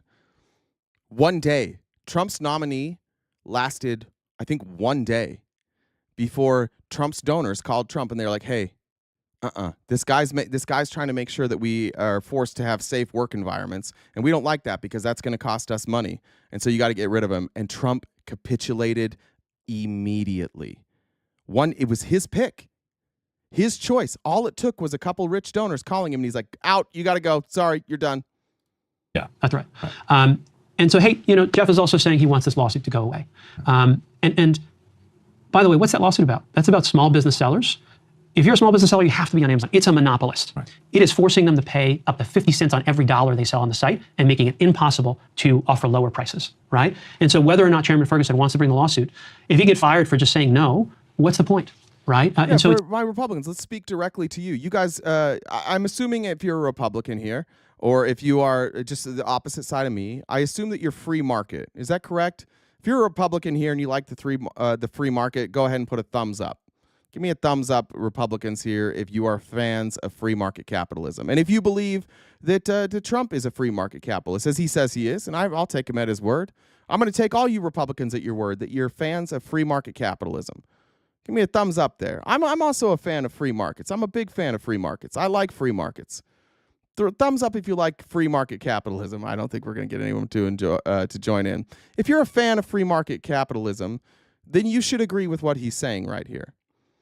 Amazon has created a monopoly, and Amazon's created this monopoly where if you sell a product, you have to sell it on Amazon or you're basically going to get dusted. Nobody goes to a website anymore. Everybody goes to Amazon for basically everything. But what Amazon does is Amazon says if you're going to be on Amazon, you're going to have to pay marketing fees to be on Amazon. Otherwise, you're going to be buried. So unless somebody searches for you specifically, nobody's going to find you on Amazon. That's why they say they're taking up to 50 cents out of every dollar, because in order for your product to make it to the top of Amazon, you've got to spend a lot of money. And when you spend a lot of money on marketing through Amazon, which Amazon is pocketing, you have to raise your price on consumers. That is not a free market. That is market manipulation. That is why we have monopoly laws, because behemoths like Amazon make it so that you can't operate in a free market. Let's say if you're here, you're a Republican here, so you make some sort of something you could sell on Amazon. So let's just say you make a gun holster, and it's a cool gun holster. It's spring loaded. It helps you when you release it. You can push down and it pops it up, and it gets the gun into your hand a little more quickly, right? You have this great product, but because nobody really goes to websites anymore, you're like, how am I going to market my product? I'm going to go on, maybe I'm going to go on Facebook or Instagram. Oh, wait, they have rules against that, so I can't sell that. So I'm going to sell my product on Amazon. And you go and you're excited. You open up an Amazon store and you agree that you're going to, a certain amount of your revenues are going to go to Amazon. When you sell it, you're like, that's fine. It's a marketplace. I understand I might pay like a 2 or 3% fee. And you throw it up on Amazon. And you have this revolutionary product. And then 3 months later, you're like, man, I'm not selling any of this. Everybody I see tells me how great this is. When I go to gun shows, when I go to gun shops, they all love it. They're like, this is a great product. But on Amazon, I'm not getting any traction. Nobody's seeing it. So you reach out and you're like, what can I do to get my product in more hands? Like, well, Amazon marketing. You pay us some marketing money, and we'll go ahead and we'll promote your product. So you pay Amazon the marketing money, and suddenly your product is visible. But now that's 50%. Now that's 50% of what you're making. And you're like, uh-oh, my margins were 30%. So I'm already above my margins. So I'm going to lose 20% on every single item that I sell. So now you have to raise your price, right? Here's where it even gets worse. If Amazon can figure out a way to make your product, which a lot of products they can, maybe this one would be too specialized, but Amazon figures out a way to make people's products. So then Amazon, under the Amazon Basics brand, rips off your product idea, and then they bury you, and then they sell your product at a cheaper price, and there's not a goddamn thing you can do about it. And the people standing between you and Amazon, you the producer, you the inventor, you the person who deserves to make the money off of this product, the people standing between you and Amazon, this guy, and the FTC. They're the ones that our government has provided using your taxpayer money to protect you against Amazon. And now Amazon has given this administration millions of dollars, and they're pulling the strings, and they're saying, get out of the way, FTC. So the investigations, the protections that this guy and the other Republicans with him that were nominated by Republicans, they're not allowed to do their job anymore because Amazon wrote Donald Trump a fat fucking check. So if you're a fan of free markets, if you're a fan of capitalism, if you're a fan of small business, you should be no fan of Jeff Bezos having this type of influence over the FTC. Because before Donald Trump came around and before he was openly selling favors, Jeff Bezos had to go individually to members of Congress and try and buy them off. And when you have to go individually through members of Congress to buy each of them off, it's a lot more difficult to get a bill passed. And they've got to figure out a way to slide it into a bill so that nobody notices it. Well, he just found a pretty fucking sweet workaround. Now, he just calls his buddy, Don. Hey, dude, these fuckers at the FTC, they got to get out of the way. They're messing with my whole business model. They got to get out of the way. I'm bleeding marketing revenue because they're not letting me charge these people to promote their product, to get their product. Even though they have the best product, they're not letting me charge them so that they're visible. And now I'm losing money. And now my shareholders are pissed. And now Amazon stock prices are dropping. And Donald's like, well, we don't want that. We certainly can't have Amazon stock prices dropping. So yeah, I'll make a call to the FTC where I've installed 3 loyalists, and I'll let them know that they need to drop this, and they drop it. That's how free markets die.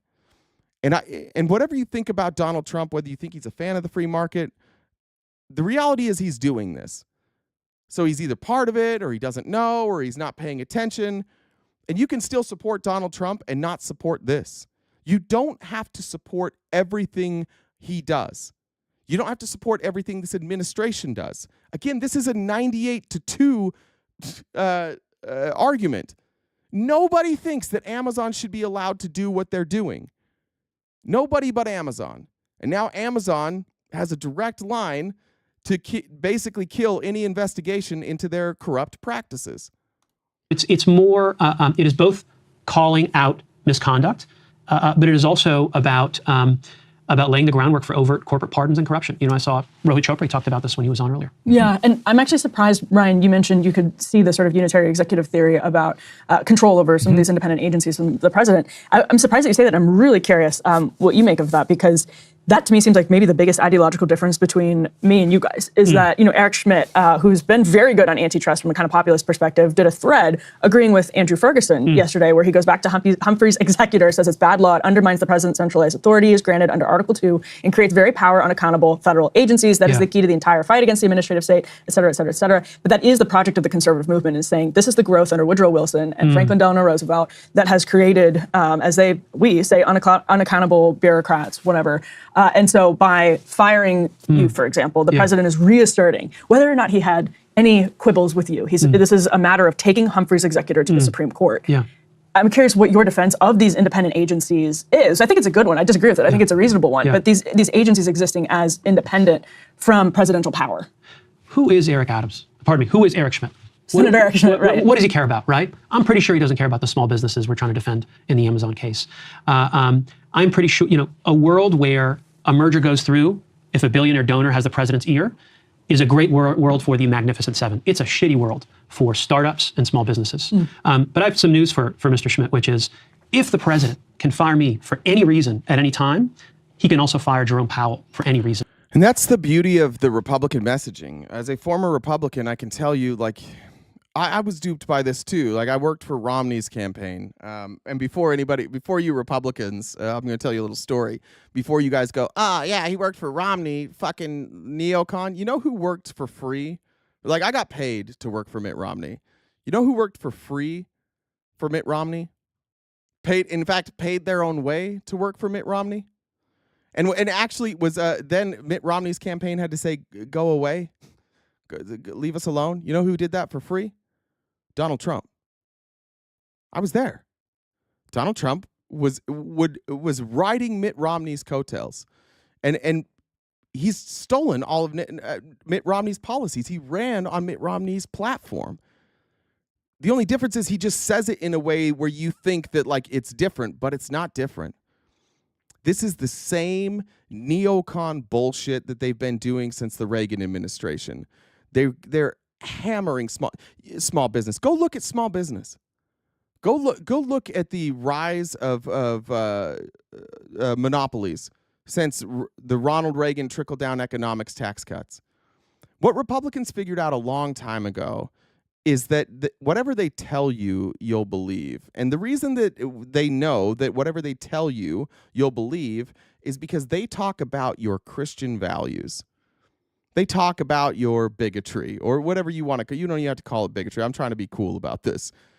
They talk about your ideology that there are only two genders. They talk about the ideology that only men and women should be married.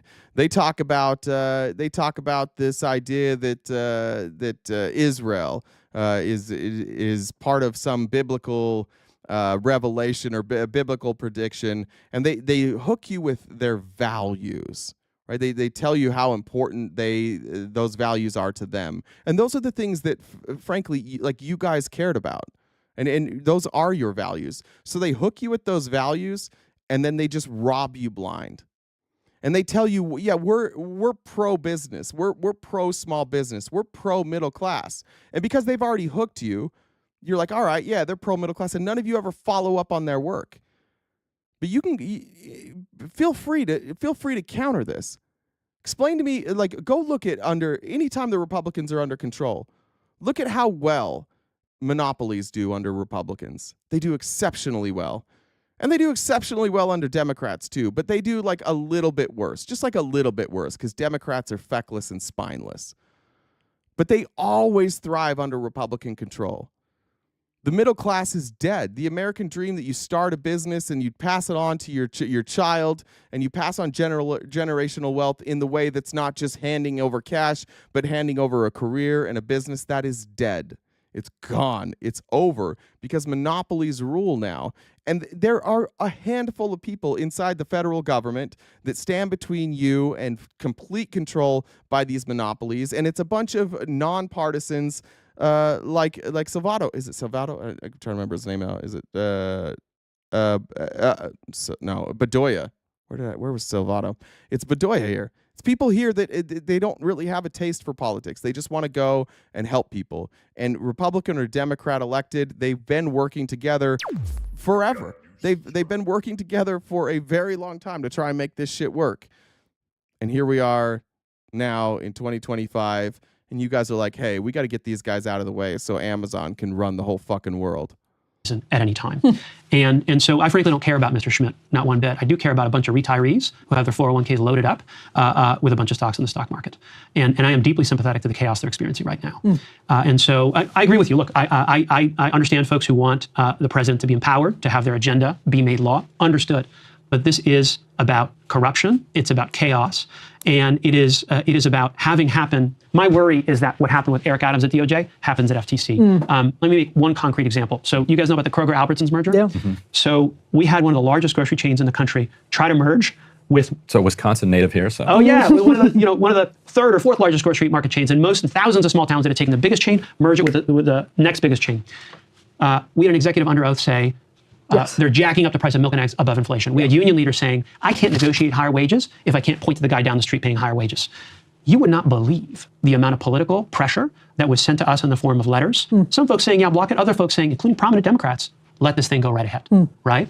But we still blocked it because we can call balls and strikes without fear that some mega donor is going to give us the boot via the White House. And look, there's more proof. Look, Democrats and Republicans worked together to undermine the American people and do the bidding of their donors, and they tried to force a merger that would go through that would mean lower wages for workers, no benefits for anybody but the billionaires who own it.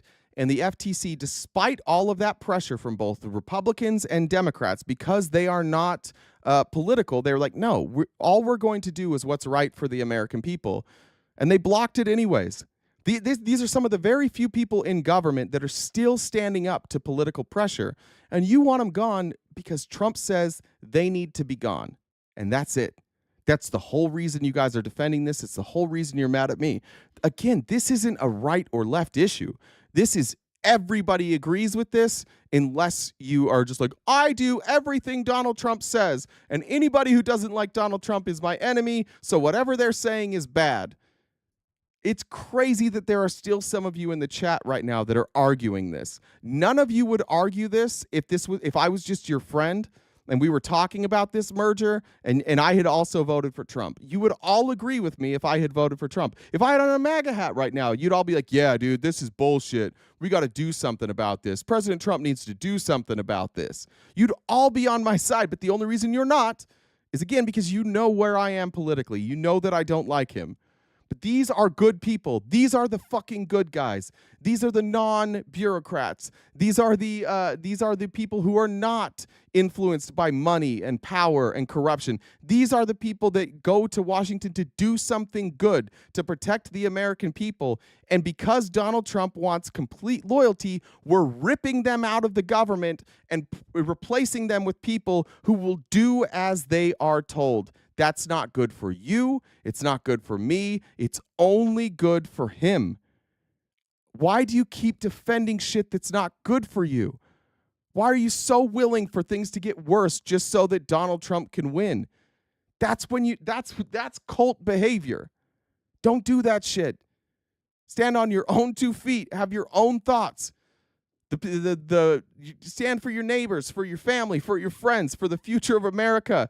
Do you want to live in a country that's run by Jeff Bezos? Is that what you want? You think Jeff Bezos is the ideal person? He'll just pay you all slave wages? Don't worry, Jeff Bezos will provide housing for you and food for you. You won't have any extra money, but he will. He'll have a lot. This is how Russia happened. This is why Russia is an oligarchy. Because Vladimir Putin came in and he fundamentally changed their democracy, and he said, here's what we're going to do.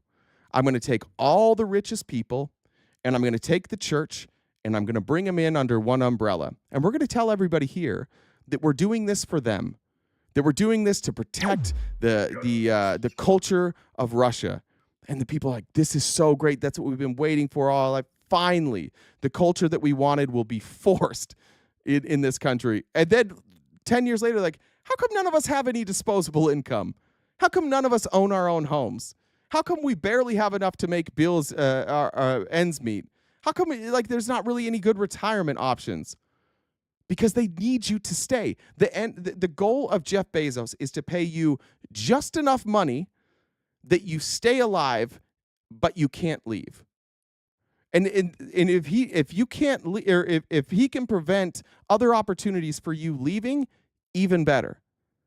So he's going to give you. So their plan is to give you housing, to give you your health care, which was one of the worst things we ever did in this country. Is say, if you want to live, if you want to have health care, you have to stay with your employer. We're just going to give employers leverage over all the working people and say, like, well, if you leave, sorry, I hope you don't get sick because you're going to die. Big businesses love that. They love that control over you. And you guys are just sitting here bootlicking for a guy that's trying to hand over your ability to control your own destiny. And the only reason you believe him is because he shares your Christian values, and he also doesn't like immigrants, and he also thinks that there's only two genders, and so you're like, I'm all in on the two gender thing, and then I'm going to ignore all this economic shit that you just don't understand. And they count on that. It's also why they attack education. They don't want people to understand this. They don't want people to understand economics. They don't want people to understand governance. They want people to listen and do as they are told because it makes them more money, and you're just buying it. I mean, look, I don't know if you guys are cucks in your personal life, but politically, good Lord, get out of the corner. Pull your pants up, put your dick away, get out of the corner, grab your wife by the hand, walk out of the room. Knock it off. House. And this was under Biden. It's under Biden. Yeah. And what happens with the next mega grocery store merger? I'm worried that it's not going to matter if it jacks up prices. It's not going to matter if it pulls down wages. What's going to matter is what billionaire donor has the presidency here. And I'm glad you raised Joe Biden, because I think this problem of money in politics is not limited to the Republicans. I think a lot about what happened during Vice President Harris's campaign when what Chair Khan did for the American people was wildly popular. Who likes not being able to cancel a subscription unless they call on Tuesday mornings, between 10 a.m. and noon, right? That's the Breaking Point's premium policy, though. That's you have to get Sagar on the phone. That's right. You have to tweet at him and you have to follow you back. Who likes non-compete? Any of you ever tried to cancel a gym membership and they're like, you have to come in here in person, in writing, and you have to sign it? Well, under the last administration, with broad support from Republicans and Democrats, they got rid of that so that companies aren't allowed to make it impossible for you to cancel a subscription or cancel a gym membership. Great stuff. That's working for the American people, and we're going to undo that because we're handing over power to corporations. Pete's. Who likes cancer companies trying to corner the market on cancer tests or companies trying to monopolize treatments for Pompe's disease? Nobody. And yet Vice President Kamala Harris would not say, I will keep Lena Khan on as the chair of my FTC. What's that about? It's about money. Yeah, she had Reid Hoffman. Yeah. She did indeed. Yeah, Reid Hoffman out there saying. So where does this go now? Are you... What do you have do? You filed suit? What are you doing today? Yeah. Like, what, are you going to try to go back in? Is it like a USAID situation? Good question. So I'm not going to put the security guard at the front desk in the position of having to listen to me or listen to the White House, right? I'm not going to do it to that guy. And so what I'm doing is calling out the fact this opens the door to corporate pardons, that this was not an effective legal firing, that I remain an FTC commissioner, and we'll soon be filing suit to make that clear for everyone involved. And what's the legal argument? So much as people are trying to overrule Humphrey's executor, in their heads, Humphrey's executor is still good law. And the day the Supreme Court says it's not, and the president says, you're gone, I'm gone, no problem, right? But until that day, I am still there. I will say something about Chairman Ferguson, who I do agree on, and I think genuinely cares about working people. Yeah. When he was nominated to the Senate, he was asked, do you think Humphrey's executor is good law? He said it is. And he also said the only people who could change Supreme Court law is the Supreme Court. Right. So I believe in that. That's the law that basically is saying is protecting protecting our administration from doing what Donald Trump is doing, and that's also part of Project 2025. They believe they have legitimate legal challenges to is it Humphers or Humphreys? I can't remember. They've already filed legal challenges to this, but again. I understand that the Republicans are frustrated by this. I understand that you don't like what I'm saying, but one, none of you are willing to come up and combat it. Leonidas, you've been here. You've spent like 15 hours here at this point now. You've been here for 3.5 hours. Like you're going on 15 hours. You've been here in the chat. Why don't you come up and talk about it? Why don't any of you guys want to talk about this? Why don't we just challenge it? This isn't a partisan thing. Why are you upset about this? He said that he didn't like Trump, so we don't like this anymore. This is not a partisan issue. He and the Trump-appointed chair agree. The person Trump appointed and him and everybody else agree on this, and you guys don't. You can't even figure out why you don't like it. So you don't. Is Trump dumb? His own chair disagrees with him. Is that what is that what's going on here? Trump's too dumb to know what the people he puts in power agree with. Maybe Trump, here's my guess.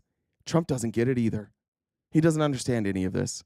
He's more interested in other things. He has the attention span of a goldfish. He's out golfing. This is not something he cares about. So he just hands this over to the Project 2025 people. He's like, yeah, do your shit.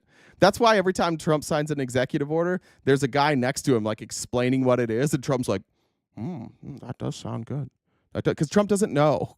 Everybody else is doing this for him. He's just already agreed. He made a deal with all these people. Yes, I'll implement Project 2025. Yes, billionaires, I'll do this for you. Yes, I'll cut your taxes. Just give me money so I can get back in power so I can avoid going to prison, which is why he's in the White House right now, to avoid going to prison.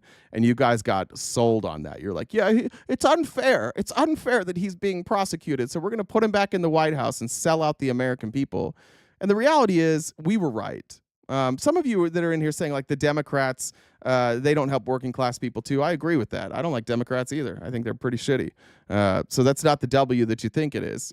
Nobody's in here saying the Democrats are doing a great job. In fact, I think a lot of this stuff, not this particularly, but a lot of the stuff that I've complained about in this administration likely would have happened under a Harris administration, specifically what's going on with Israel and Palestine. I don't think there was going to be a big shift there. There would have been some marginal changes, some things I would have agreed with. But if you're new to me, welcome. But I criticized Joe Biden too. I was very critical of Joe Biden. I'm not a Democrat. I'm just somebody who wants good things for the American people, and I don't think Donald Trump is a good option because he either is in on this and he's corrupt, or he doesn't care, or he doesn't understand it. I don't really know. You guys can pick and choose which definition you'd like to use, but this is where we're at now. We're at a place where we're removing all the obstacles for these oligarchs to take over, and you guys are celebrating. And not only are you celebrating it, all the people from your party are going on TV and be like, don't let Elon's stock drop. If you have any money left at all, go buy a Tesla. We must save this billionaire. We must save his money. He can't lose his job as the CEO. What happened to the days when you guys were like, keep politics out of business, Colin Kaepernick, stand up, leave your politics at home, and now you guys are just like, you're just mixing it. Elon Musk is on our side, so even though people are responding to his politics, we must save this billionaire's company. Once again, pull up your pants, put your dick away, get out of the corner, leave the room, stop being cucks. Think with your own brain. Think about what's best for you. Like, for once, what's best for you is not just following blindly Elon Musk. All right, that's the end of that one. I think I got all the...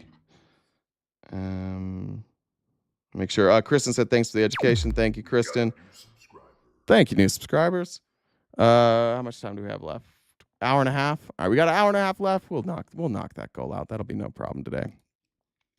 All right. Let me go back up. This happened in the Tennessee State Senate yesterday. Well, let me. Go ahead. Let me do announcements. Got a break. So just so everyone knows, we've got a gift goal. If you guys didn't know, Monday through Friday, 9:30 a.m. Pacific to 1. This is our job. We do this each day, so we need to knock out the rest of that gift goal by the end of the show. So we've got about a little less than an hour and a half left. So if you guys could help us, Venmo, Cash App, PayPal, Super Chats, all go towards the gift goal. So if you knock that out. Also, if you guys want to talk to Jay, if you guys are chirping in the comments, I see a lot of you. If you guys want to talk to him, there's a Discord username. It's the same as the Venmo, Jen, Jenn, dub, the number 1. You can just DM me on Discord, and I can bring you in to talk to Jay directly, so you don't have to just comment. You can actually have a conversation if you have the stones. They don't. So, not one person here can defend any of these positions. Not one. I know. We know this. I know this.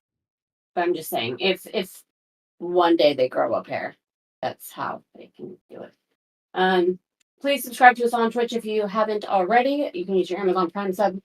You can do a regular subscription. We've got 4 different memberships. Also, please like the stream. Also, hit the little red heart. That'll be great. And then I think that's all I got. But so I don't know if you know. So the Earth is about 70% water. Oh yeah. And it's not carbonated. Okay. So technically, it's flat. There you go, little meat for the right wingers in here, flat earthers. This is Tennessee Rep Gino Bolso.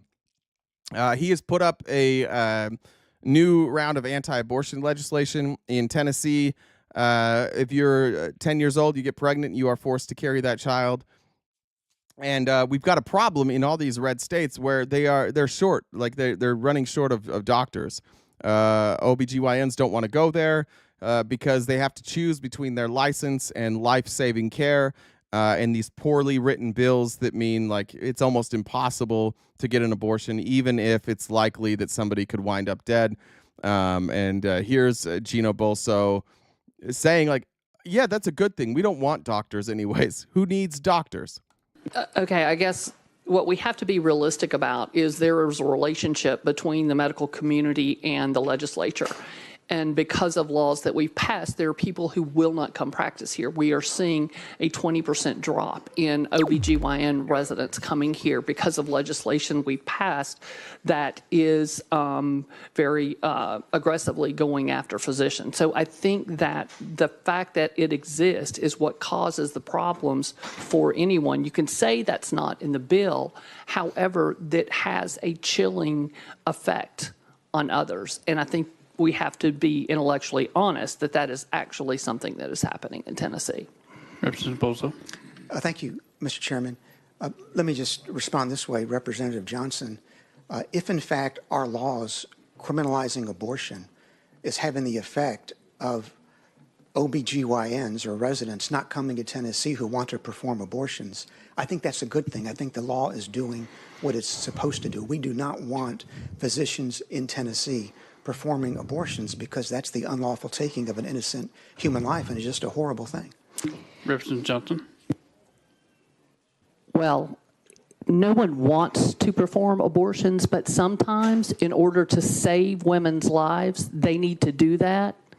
and they know that they cannot in Tennessee, or they will have to prove that they were saving a life to folks who aren't doctors. And so to pretend as if this is something someone goes into being an OBGYN for is so disingenuous. The reason people go into this is to help women. But Tennessee is a state that forces a 10-year-old to carry a pregnancy at the risk of dying at 2 times greater than an adult pregnant woman. And then we're not going to have OBGYNs coming here for caring for the people that you were forcing to carry pregnancies. And it's just incredibly disingenuous to make the statements that you're making and assume that people go into being an OBGYN so they can perform abortions. That's disgusting and inoffensive. It's always what these mediocre old conservative dudes bring up every time. Like, oh, I'm gonna straw man an argument in a way that makes absolutely no sense in order for my ridiculous legislation to make sense. Why are you straw manning? Why are you saying like, oh, it's good? Imagine living in a state where you cannot perform any abortions. Women will die. Innocent people will die, and not only the mother, but the child they're carrying will die. That's the problem with people like him who don't understand the legislation that they're writing. They don't understand that an abortion is life-saving. In many cases, an abortion is life-saving. And when you outlaw life-saving abortions, people die. How are you pro-life if you're saying, like, yeah, just fucking let moms die. Let them die. If you're going to get pregnant, you just know you might die. Just know if something goes wrong and you live in Tennessee, you could die. And we're not going to do a goddamn thing about it because we've decided that all abortions are unnecessary. And and by the way, our laws also make it so that doctors don't come in. So have fun at the veterinarian trying to figure out your pregnancy. Enjoy that. Have fun at your family practice doctor trying to figure out your pregnancy. This is exactly what I'm talking about before. Like, Republicans bring you in with your morality. They're like, we share the same morality. And then they write a bunch of legislation that doesn't make any sense and hurts people. It hurts people financially. It hurts people physically. And they write that legislation, and you guys are unwilling to criticize it because they share your morality. And that's the game. That's how easy this is for them. All they have to do is convince you that you guys believe in the same God in the sky and that you believe in the same rules from the same God, and you're in. You're just like, yeah. We all believe in the same God, so we believe in the same bills.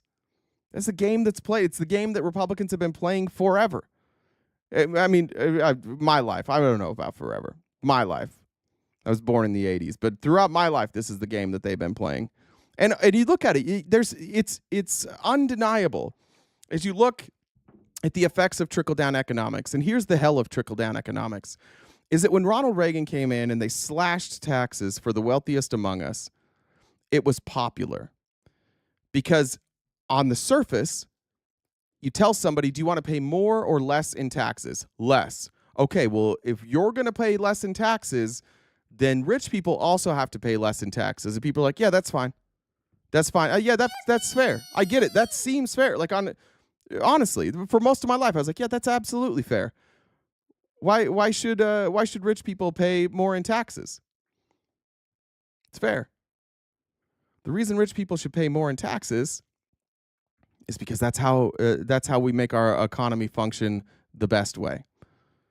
When our economy was at its strongest, there were levers in place that forced the richest among us to either pay their employees more or pay more taxes. And most of the time, they chose to pay their employees more. So even though the marginal tax rate might have been 70%, the effective tax rate for a lot of these wealthy people was 30 to 40%, because there were carve-outs that allowed them to, instead of paying taxes, to pay their employees. That's the days that you guys all long for. You guys want to talk about the destruction of the traditional household? You want to talk about the destruction of stay-at-home moms? You want to talk about the trad wife reemergence here? The reason that the nuclear family that you guys love so much was torn apart is because capitalists realized, oh shit, if we cut wages, then now we get 2 workers instead of 1. So we'll just pay the workers less, and then their spouse has to work. Oh shit, now I've got double the productivity for the same amount of money. Instead of paying somebody $80,000 a year to be a school teacher, what if we pay $40,000 a year? Well, now the taxpayers are saving money. Now both the parents have to work, but the taxpayers are getting double the amount of productivity for their cut. When a manufacturing plant, they said it used to be you worked like my grandpa worked for Geneva Steel, just steel manufacturer in Utah. Retired from Geneva Steel, worked his whole life at Geneva Steel. Wasn't like a CEO or executive or anything, but retired at like 60 years old. Had a nice pension, had a nice retirement, and was able to live out the rest of their life on that retirement and that pension. And his wife never worked. But now, when you look at manufacturing, you look at these auto manufacturers where union workers are desperate. Just like, can we get like enough money to support our family? And the auto manufacturer's like, no, because if we pay them more, we can't hire more workers, and therefore our productivity is going to go down, our revenue is going to go down. So they want to pay you as little as possible because the reality is they want mom and dad in the workplace. And fuck, if mom and dad in the workplace can't keep a family afloat, maybe when their kid turns 16, or their kid will start working. And then you go to places like Tennessee and places like West Virginia, places where you might have like food manufacturers, and they're like, you know what? 14-year-olds could do this. Why is the cutoff 16? Let's teach these kids to have a good work ethic. And you're like, yeah, I love that. Yeah. Today's children have no work ethic. Send them to work. And they tell you it's about teaching your kid about work ethic. But the reality is it's because Tyson Chicken wants to be able to increase their profits, and they want to, and by increasing productivity, by forcing more people to work because wages are low, they increase their profits. See how this all works? That's why they're all buying up family farms. That's why the American farmer's dream is dead, is because these manufacturers that are publicly traded need productivity, and they need more workers, and the less they pay, the more workers they get. I'm going to show you a video here in a little bit of, actually, we'll show it now. Let me show you J.D. Vance. Watch J.D. Vance get so goddamn close. Like, I agree with everything J.D. Vance says in this next video. Literally, everything he says, I agree with. Until it comes to the policy proposals. And this is the hell of it with J.D. Vance. J.D. Vance went to Yale. J.D. Vance should understand this. J.D. Vance probably does understand this. But J.D. Vance is on the side. Who are his friends? The billionaires. The billionaires are his friends. They gave him his money to start his failed business. The business that he said was going to restore good wages in Appalachia. He was going to go to Appalachia and he was going to hire all these people from Appalachia. He was going to give them good wages. He was going to give them benefits. And this guy, this fucking guy that keeps telling you, oh, that it's the liberals that are destroying the nuclear family. It's the liberals who said, put women in the workplace, take them out of the home. He went to Appalachia with Peter Thiel's money and he started a company. And almost immediately, he started hiring foreign cheap labor. And what he said is, sorry, like, I can't afford, I've got investors. I got to pay these investors. So I can't pay the workers more money. I've got to protect my margins. So he got a bunch of money from his billionaire friend and immediately became a vulture capitalist. Sorry, guys, I can't operate within the margins because I have investors that I need to worry about before I worry about the workers. So instead of giving jobs to the people of Appalachia, I'm going to bus in labor that I can pay lower wages to. They're all full of shit. They all tell you that, like, this is all about American values. It's all about family values. And the second they have an opportunity to prove in the private sector that they're all about that life, they're suddenly not all about that life.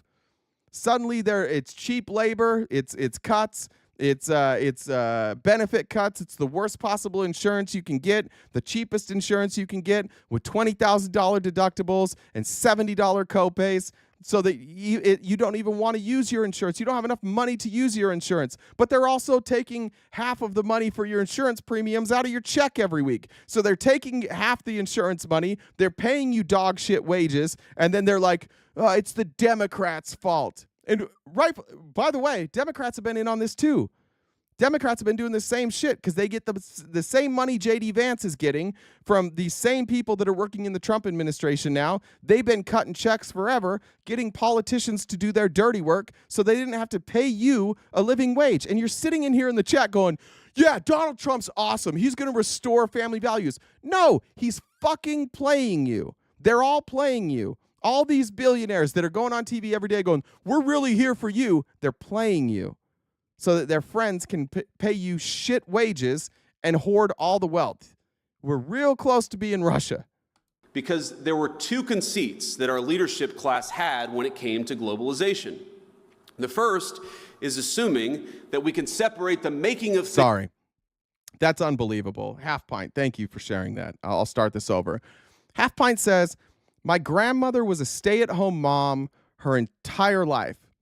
When both her grandfather and grandmother passed, they left behind a nice little nest egg for my mom and my sisters.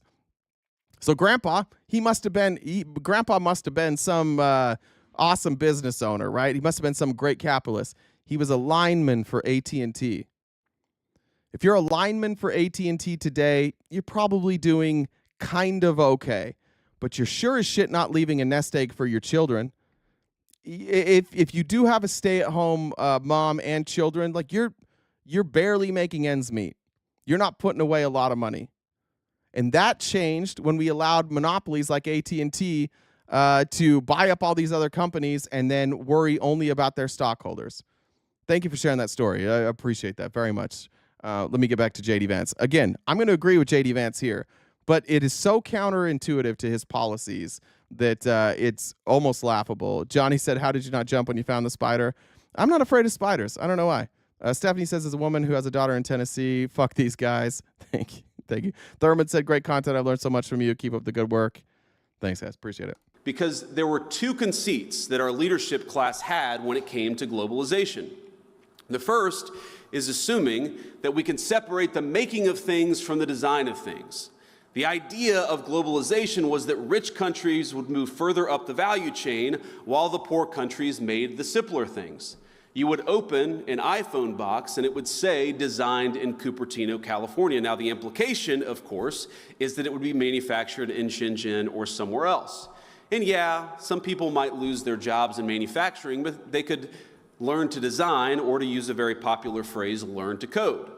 But I think we got it wrong. It turns out that the geographies that do the manufacturing get awfully good at the designing of things. There are network effects, as you all well understand. The firms that design products work with firms that manufacture. They share intellectual property, they share best practices, and they even sometimes share critical employees. Now, we assume that other nations would always trail us in the value chain, but it turns out that as they got better at the low end of the value chain, they also started catching up on the higher end. We were squeezed from both ends. Now, who are we talking about here? We're talking about China, we're talking about India, we're talking about Pakistan, we're talking about Taiwan. These companies where we offshored labor for cheaper labor, he's saying they caught up because they were doing the manufacturing, so they also came up with ideas, and now they've accelerated past us. I agree with everything he has said so far. That was the first conceit of globalization. I think the second is that cheap labor is fundamentally a crutch, and it's a crutch that inhibits innovation. I might even say that it's a drug that too many American firms got addicted to. Now, if you can make a product more cheaply, it's far too easy to do that rather than to innovate. And whether we were offshoring factories to cheap labor economies or importing cheap labor through our immigration system, cheap labor became the drug of Western economies. And I'd say that if you look in nearly every country from Canada to the UK that imported large amounts of cheap labor, you've seen productivity stagnate. And I don't think that's not a total happenstance. I think that the connection is very direct. Why would productivity stagnate? Let's say so you offshore manufacturing and productivity stagnates. Now, if you're talking like if you want to define productivity economically, you're basically saying like how much are we getting for this amount of labor, right? What's our value for this amount of labor? Of course, if you offshore manufacturing, then productivity is going to go down. But why did you offshore manufacturing? Why did all these American companies offshore manufacturing? Why did Silicon Valley offshore the making of computer chips to Taiwan? Because they wanted cheaper computer chips. And they wanted cheaper computer chips because they didn't like the pace in which we were going in order to get computers into every home. So the first computers, you look at like the first laptops, the first ones that came out, it was basically like a small desktop with a detachable keyboard. They were like 20 grand. And of course, and this is in like the late 80s, early 90s, I don't know exactly, I think late 80s. Most Americans can't afford $20,000 for a laptop computer, and most Americans didn't really need that. So the people who were manufacturing that were making these new innovations, they're like, hey, it's expensive to do, and so it's expensive to make this. And if we don't have cheaper labor, if we can't do this more cheaply, it's going to take a long time before we can manufacture this in a way that everybody can afford it. So what's a shortcut? A shortcut is to cut our labor costs. So they offshored these jobs to Taiwan. That's the downside of capitalism, is that capitalism is always money driven. And there weren't any protections. Our federal government got out of the way and they're like, go ahead, offshore these jobs. And what did it do? It turned us into a world leader when it came to technology. We got ahead of China. We got ahead of Russia. We got ahead of India. We used cheaper labor in order to accelerate our growth so that we became a world leader. Now we're in a fucking pickle because, again, everything J.D. Vance said is true. But how do you fix it? What are you going to do? If you reshore manufacturing jobs, the price of goods is going to skyrocket. And if you reshore these manufacturing jobs and the price of goods skyrocket, then these billionaires are going to have to pay higher wages. And when the cost of goods skyrocket and the cost of wages skyrocket, their margins are going to plummet. And then their stockholders are going to flee, and the markets will crash. And none of these folks are going to be okay with that. That's why you see Elon Musk saying, let's reshore manufacturing jobs, let's bring them back, but we're going to have to bring the workers too. We're going to have to massively expand H-1B visas. When we reshore chip manufacturing from Taiwan, we've got to bring the Taiwanese workers with them because they're the only ones that are going to work for this type of wage. And so what you'll see with these big manufacturers is they will try and reshore jobs with H-1B visas, and they'll build apartment complexes. They'll build housing. They'll say, like, you know what? Instead of paying Americans higher wages, which will kill our companies because we don't have the margins for that, what we'll do is we'll invest in a campus, and we'll have a cafeteria, and we'll have housing, and we'll put everybody here in one spot. And they'll work here for shit wages, but at least they'll have a roof over their head. So these manufacturing jobs aren't going to go to Americans because they can't, because we already fucked that up. The only way that any of this stuff works, the only way that we can reshore manufacturing jobs and keep these billionaires keep these corporations afloat is if all the billionaires agree, we're going to have to give up a lot of this wealth. And these skyrocketing values of our companies, those are going to plummet. The thing that Republicans are really, really good at, and if you've been around for a while, they're good at pointing. This is bad. This is bad. This is bad. This doesn't work. This is the history. This is why we lost manufacturing jobs. What they will never tell you is the plan. What they will never tell you is how this plan works. There is no way for this plan to work. There is no way for Donald Trump's tax policy and manufacturing policy to work unless they either A, bring in cheap labor, B, claw back the wealth from the business owners, or was I doing 1, 2, and 3 or A, B, and C? Let's say C. Or C, the federal government will have to subsidize it. That's the only way any of this shit works. All in the name of nationalism. All in the name of anti-globalization. Every person in this room right now, there's 700-ish people here. Every one of you is watching this on a device that would cost 10 times the amount if it was manufactured here in America. There wouldn't be anybody here. Nobody could afford it. Globalization makes it possible for you to have the things that you love. It's not as simple as they like to make it sound. They make it sound like, oh, it's just that the evil Democrats offshored these jobs and it's as simple as just bringing them back. No, the fuck it's not. That's why they won't raise minimum wage. Because in order to reshore these jobs, they need minimum wage at $7.25. That's why they'll never vote to increase federal minimum wage.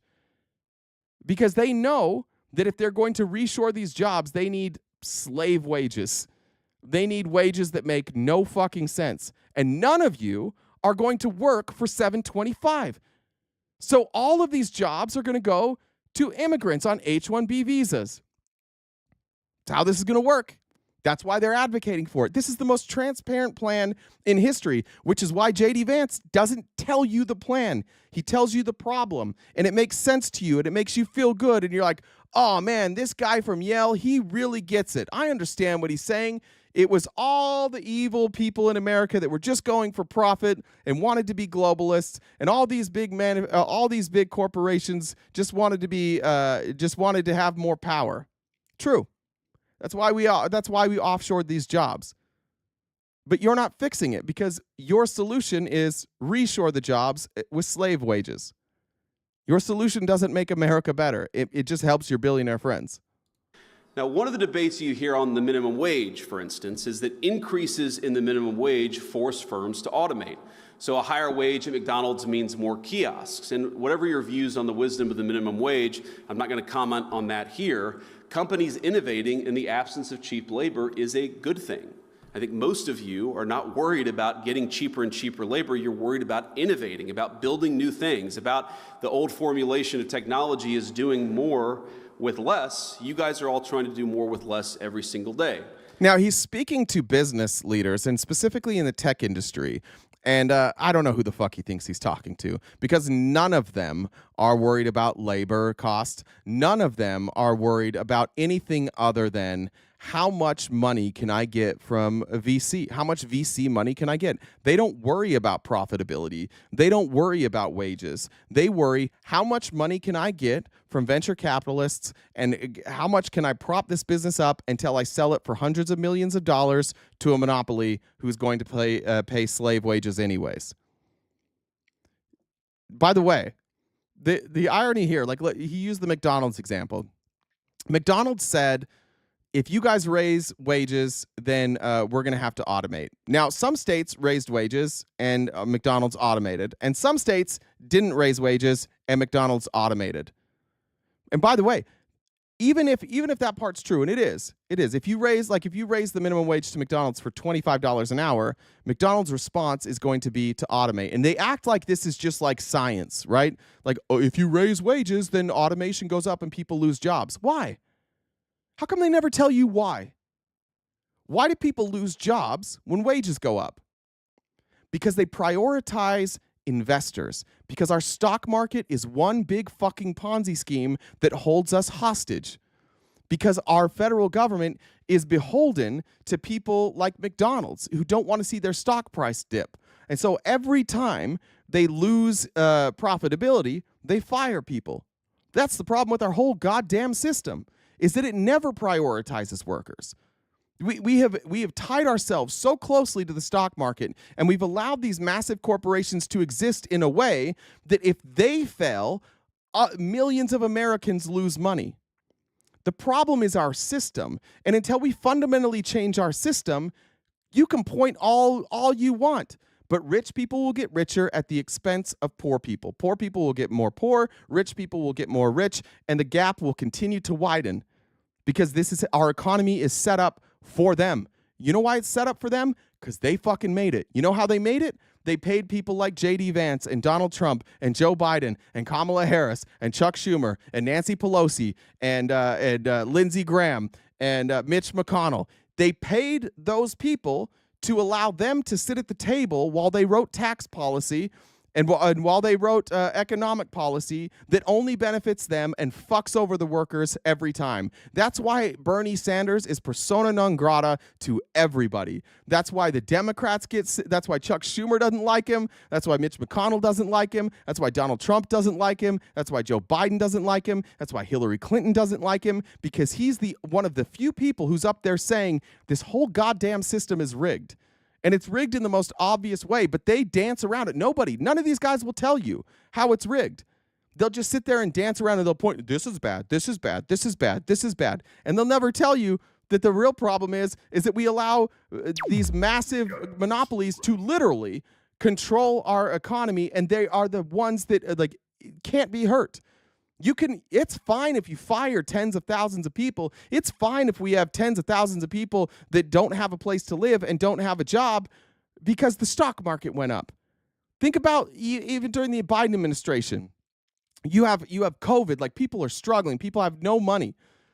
And we're like, look, the stock market's going up. Unemployment is at record lows. Cool if you're comparing Joe Biden versus Donald Trump, you're like, who had the lowest unemployment? Who had the highest stock market? Cool if you're playing political games, which we're all doing. Not cool for anybody else. Because while the stock market's at all-time highs, and while under Trump the stock market has hit all-time highs, and while unemployment has been at historic lows, the percentage of American people who can afford an emergency of $500 is plummeting. Nobody can afford shit. And they keep pointing to these numbers that don't mean anything to you. And then we sit here as American citizens, Republicans and Democrats, and we argue back and forth like, who's better? None of them. None of them. Until we dismantle a system that was built by the billionaires for the billionaires, then nothing will ever change. You have to dismantle the system. And that's why I say, this isn't political. It's a revolution. Get on board. You can still hold all of your social views that I think are dog shit social views. And I'll argue all day long about social issues with you. But why can't we just agree that maybe, just maybe, all of the handful of billionaires that are running our country don't deserve all the money? We can't agree on that? We can't agree that maybe we should prioritize workers over stock price? We can't agree on that? It's more important that stock prices go up than that workers have jobs? We can't agree on that? I think we all agree on that. The reality is, you give me one Republican here, just imagine whoever your best friend is, you guys are sitting there at the bar, you've had a few drinks, and you guys, you believe the same things, and you sit around and you start talking about how fucked America is. You start talking about who's fucking us. And you know goddamn well that every Republican in here that has a guy friend that you sit down at a bar and you discuss politics, you know goddamn well that if you didn't know I was a liberal and I sat next to you and we never mentioned party politics, that you'd agree with every fucking thing I just said. That corporations are the problem, that billionaires run this country, that lobbyists get their grubby little hands in everything, and they don't care about the American people. And if I left the name Donald Trump out of this discussion and I just said Nancy Pelosi, Chuck Schumer, and Lindsey Graham and Mike Johnson and Mitch McConnell, and if I just said those guys are working, like they're basically the same. No matter what, no matter which one of them's in power, the American people are fucked. You'd be like, hell yeah, brother. Hell yeah, brother. That's right. As long as I don't mention Donald Trump, you motherfuckers you'll listen.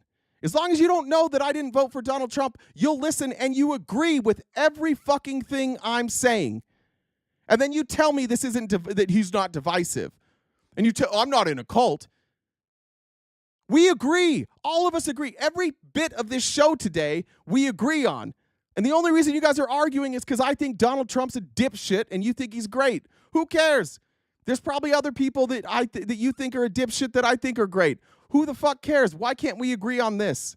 Why do we have to listen to J.D. Vance stand in front of business leaders and spell out the obvious problem with our country and then walk away going, so the solution is we're going to cut taxes for billionaires, we're going to reshore American jobs, but we're going to give those American jobs to people from Taiwan that we bring over on H-1B visas so that we can pay them slave labor, and this will not benefit Americans at all. These reshored manufacturing jobs aren't going to do dick to help you. But great news, you know who's going to make a bunch of money? Larry Ellison, Jeff Bezos, Elon Musk, Mark Zuckerberg, Donald Trump, Howard Lutnick. All these guys are going to, Scott Bassett, all these guys are going to make millions of dollars. So great news, America, you won. Great news, you did it. You made it. And it won't be that long before you're on the chopping block, before it's you that has no real option for employment other than to work for one of these massive oligarchies, and they're going to do the same thing. They're like, don't worry, we'll give you a place to live, we'll take care of your health care, maybe we'll even give you like a gym and some food, but you can't leave. Because if you leave, you've got nowhere else to go. There's no way for you to make money. We're selling ourselves down the river by arguing about politics when the real problem is that we don't live in a free market capitalist society. We live in an oligarchy. And it just is true. And everybody agrees with it until we bring in the name Donald Trump. And as soon as we say Donald Trump, suddenly you guys figure out some way that you're against this. It's silly. It's disgusting. It's despicable. It's sad. It's embarrassing. Whatever word you want to use for it. That's why we say it's a cult, because we're willing to vote against our best interests because that guy up there says some things that I like, and he shares, or at least outwardly shares, my morals. And so I'd ask my friends, both on the tech optimist side and on the populist side, not to see the failure of the logic of globalization as a failure of innovation. Indeed, I'd say that globalization's hunger for cheap labor is a problem precisely because it's been bad for innovation. Both our working people, our populists, and our innovators gathered here today have the same enemy. And the solution, I believe, is American innovation. And now I'm about to lose all the Republicans. So I'm going to piss you guys right back off. This is how every fascist regime has ever taken control.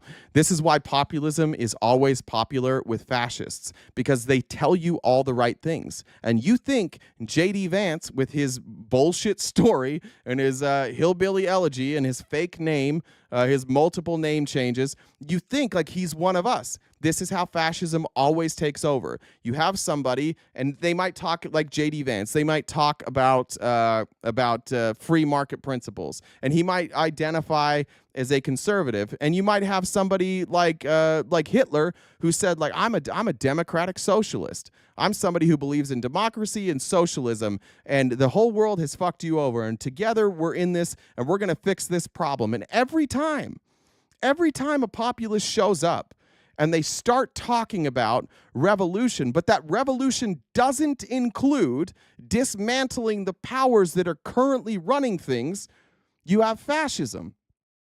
That's why we compare it to Hitler. We don't compare Donald Trump and Hitler because we think Donald Trump is going to go and round up Jewish people and commit a genocide.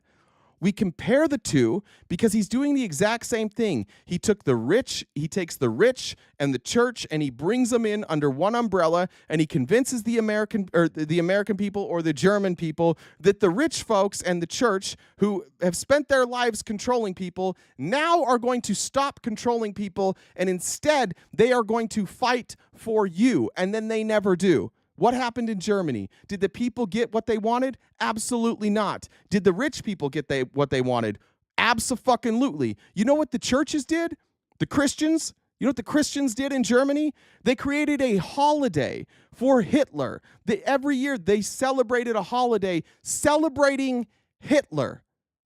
What are our churches doing today? What are our religious leaders doing today? What are our oligarchs doing today? We got to put Donald Trump on Mount Rushmore. Let's nominate Donald Trump for a peace prize. Let's put him on our money. Let's make statues of Donald Trump. Let's make a Donald Trump holiday. It's the same fucking thing. And whether it ends in the genocide of a specific group of people or not, it's still fascism. And it's still people using populism and using popular ideas to control you so that you don't recognize that they are bending you over and repeatedly fucking you in the ass. And you're like, yay, there's only two genders. And you don't know because you're so distracted by these stupid games that they're playing and the executive orders that Donald Trump is throwing out that you have no idea that they're playing you, and that's the game. I've worked for the Republicans. I refuse to work for the Democrats. I refuse. I've been to one rally ever, and I absolutely fucking regret it because I went to a Kamala Harris rally in Arizona, and there was a lot of energy, and I bought into it. I bought into the energy, and I stopped calling balls and strikes with the Biden administration for a little bit because I was like, this was cool. I felt that energy, and that's what they want you to do. They want you to forget that they're not doing the bidding for you, that they're actually doing the bidding for the corporations. I have no desire to be a Democrat shield. I will never take a dime from the Democrats. I will never take a dime from political action committees. I will never, ever, ever promote a party. I've been there. I've worked in politics. It's disgusting. They're just lying to you. I don't care what side you're talking about. They're just lying to you. And they'll always lie to you until you force them not to. So the key is, vote your conscience. Vote for the people that you think are going to do what you want, but don't get played. Don't buy in. Don't buy the apparel. Don't buy the merch. Don't be the person that, like, every time somebody criticizes your political opponent, you can't hear the criticism. Be a person who can hear criticism and think about it. Because ultimately, that's how you get controlled. And these people are controlled. J.D. Vance is not vice president without his billionaire buddies buying him that spot from Donald Trump. Elon Musk doesn't have a place in this cabinet unless he buys Donald Trump. Trump, for whatever you want to say about Trump, here's what I'll give him. Here's the one thing I'll give him where I think maybe he's a little better than previous politicians. Previous politicians would never stand in front of a room with knowing that somebody's probably going to record what you're saying and say, hey, if you give me $1 billion, I'll cut your taxes. Most politicians would have done that behind closed doors in a place that without a microphone, and they would have done it in a place that they made sure nobody was hearing what they said. So we can give Donald Trump credit for that. He stood 10 toes down and said, if you give me $1 billion, I will cut your taxes. There you go. There's a hand for Donald Trump.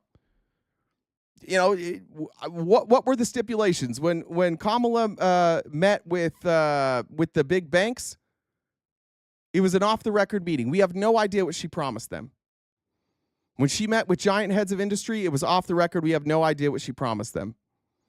So I guess, like, in some ways, yeah, maybe there's a little more transparency there with Trump. But ultimately, you're getting the same thing. You're sold out to the billionaires.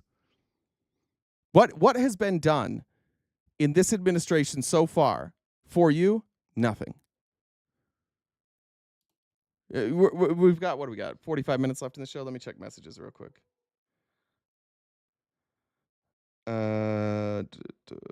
Tina says, oh, I didn't see a message there. No message there, but thank you, Tina. That's very kind. Wasn't me, said I'm over the squeak. Come lube my back door. All right. All right. Did I miss it? Let me check supers too. Pink said IMLS is currently being rated by Doge. Oh, great. Johnny said, how did you not jump when you found the spider? Oh, I think I did that. I did that one. All right. So let's go. Hey. So I'm just going to remind everyone, we've got about 45 minutes left of the show.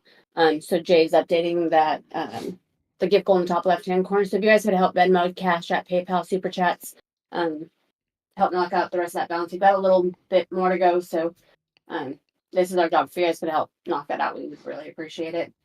And then if you haven't subscribed, please do that too. Why do they call liquor spirits? I don't know. Because it's booze. Oh, like, okay, got it now. Ghost boo. Got it. That took me a minute. Yeah, I like somebody said, now you're a true libertarian. Spoiler alert, I've been a libertarian the whole time. I'm not a free market libertarian. I would be like a libertarian socialist. I believe that the government has a role. I believe that there are industries that the government doesn't do a good job in, and in those industries that don't operate under free market principles, that the government should take control. Go ahead, Jen. Did you say something, Jen? Yeah, we missed one. You missed Chelsea's Venmo. Oh, did you send it to me in in Discord? No chat. Wait, I don't. Oh, thank you, Chelsea. It said show. That was up there. Thank you. Let me do this.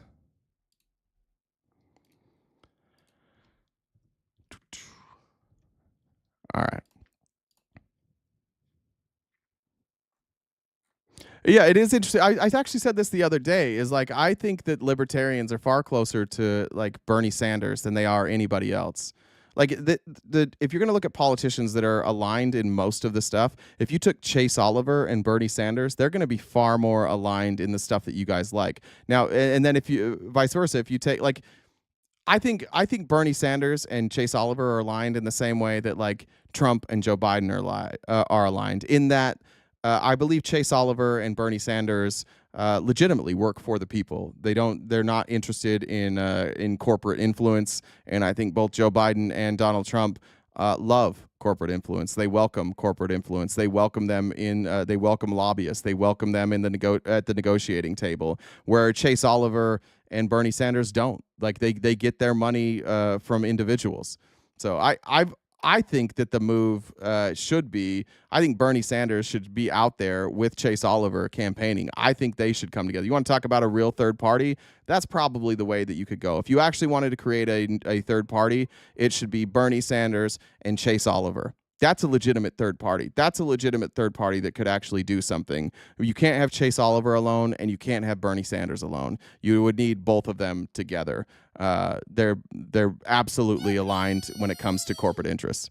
Sanders didn't sell out, Justin. You don't know what the fuck you're talking about. And you're gonna say, oh, Bernie Sanders got money from pharma. No, he didn't. Bernie Sanders didn't sell out.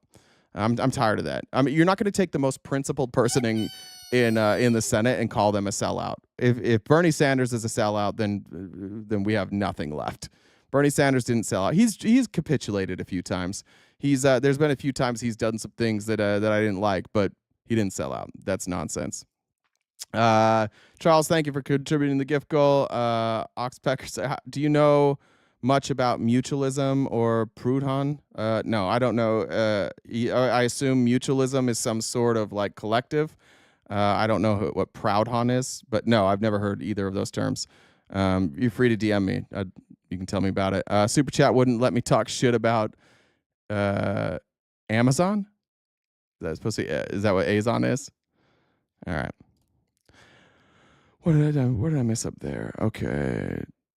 Did I see? Okay, this is from Kim. What is this? Houston, Texas first abortion arrest stemmed from a month-long attorney general investigation. 2 people have been arrested and charged with performing illegal abortions at a Houston area health clinic. The first criminal charge is brought under the state's near total abortion ban. Maria Margarita Rojas, a licensed midwife, and Jose Ley and her employee were charged with the illegal performance of an abortion as well as practicing medicine without a license. The abortion charge is a second-degree felony, which comes with up to 20 years in prison.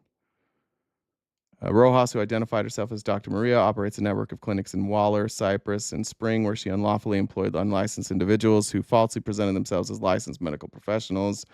This is what we said would happen.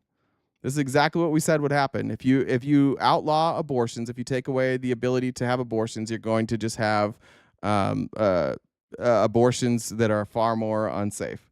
The woman told investigators that she would have continued the pregnancy, but since the gynecologist informed her of medical complications that would arise should she continue with the pregnancy, she relied on that medical advice. In its bail motion, state says Rojas also performed an abortion in Harris County earlier this year. Yeah, look, do you really want the government in those decisions? The doctor tells you that you could have severe medical complications if you continue the abortion, and you decide to end the pregnancy, and now you're going to go to jail. Cool country we live in, guys. Real fucking cool. I'll read through that again later. I'll cover it tomorrow. But thank you for throwing that in there, Kim. There was one other part of this I wanted to. Let's see if I can find it. All right, we'll jump to that in a second. I want to play this. This is just some news coming from Mahmoud Khalil, who is in detention. Thankfully, a judge has intervened and said that you cannot remove Mahmoud Khalil until he has had his day in court. But he wrote a letter while he was in ICE detention, and it tells you what kind of person he is, in my opinion. Just instead of writing a letter talking about how unfair things are for him, he's literally in jeopardy of being deported with his wife about to have a child, and he's looking around and seeing like the other people who are being mistreated. Mahmoud Khalil wrote a letter directly from ICE detention, and there's one part of it you really gotta hear. It's been nearly 2 weeks since the government arrested Mahmoud, a Columbia student protest leader, in front of his 8-month pregnant wife, and now they're trying to deport him. They shipped him off to a detention facility in Louisiana, 1,400 miles away. But as he sat in the facility, Mahmoud wrote a letter, not just about his situation, but about the quiet injustices he was seeing around him. Who has the right to have rights? It is certainly not the humans crowded into the cells here. It isn't the Senegalese man I met who has been deprived of his liberty for a year, his legal situation in limbo, and his family an ocean away. It isn't the 21-year-old detainee I met, who stepped foot in this country at age 9, only to be deported without so much as a hearing. Mahmoud wrote about being born in a Palestinian refugee camp in Syria to a family who's been displaced from their land since 1948. He connected his circumstances to other Palestinians who have been imprisoned without due process too, including over the past year and a half. Really take a moment to think about how conscious Mahmoud's words from a detention facility sound to you. I have always believed that my duty is not only to liberate myself from the oppressor, but also to liberate my oppressors from their hatred and fear, Mahmoud wrote. He said his detention is proof of how strong the student movement is in shifting public opinion on Palestine. He mentioned how students have led the charge on the civil rights movement, on apartheid South Africa. He wrote that today too, even if the public has yet to fully grasp it, it is students who steer us toward truth and justice. Regardless your opinion on protest, on Mahmoud, on Israel and Palestine, it's clear that this is a point we're going to look back on as proof of where things got better or where they got worse. Mahmoud Khalil was unilaterally detained after speaking out on the injustices happening and re-escalating in Palestine. Now, a court just ruled that his case be moved to New Jersey and not Louisiana, and ruled again that he not be deported until his case can be heard. That's something. But if you've always wondered what you'd do or where you would be in moments when history is being made, now is one of those times. Edsley, come on up.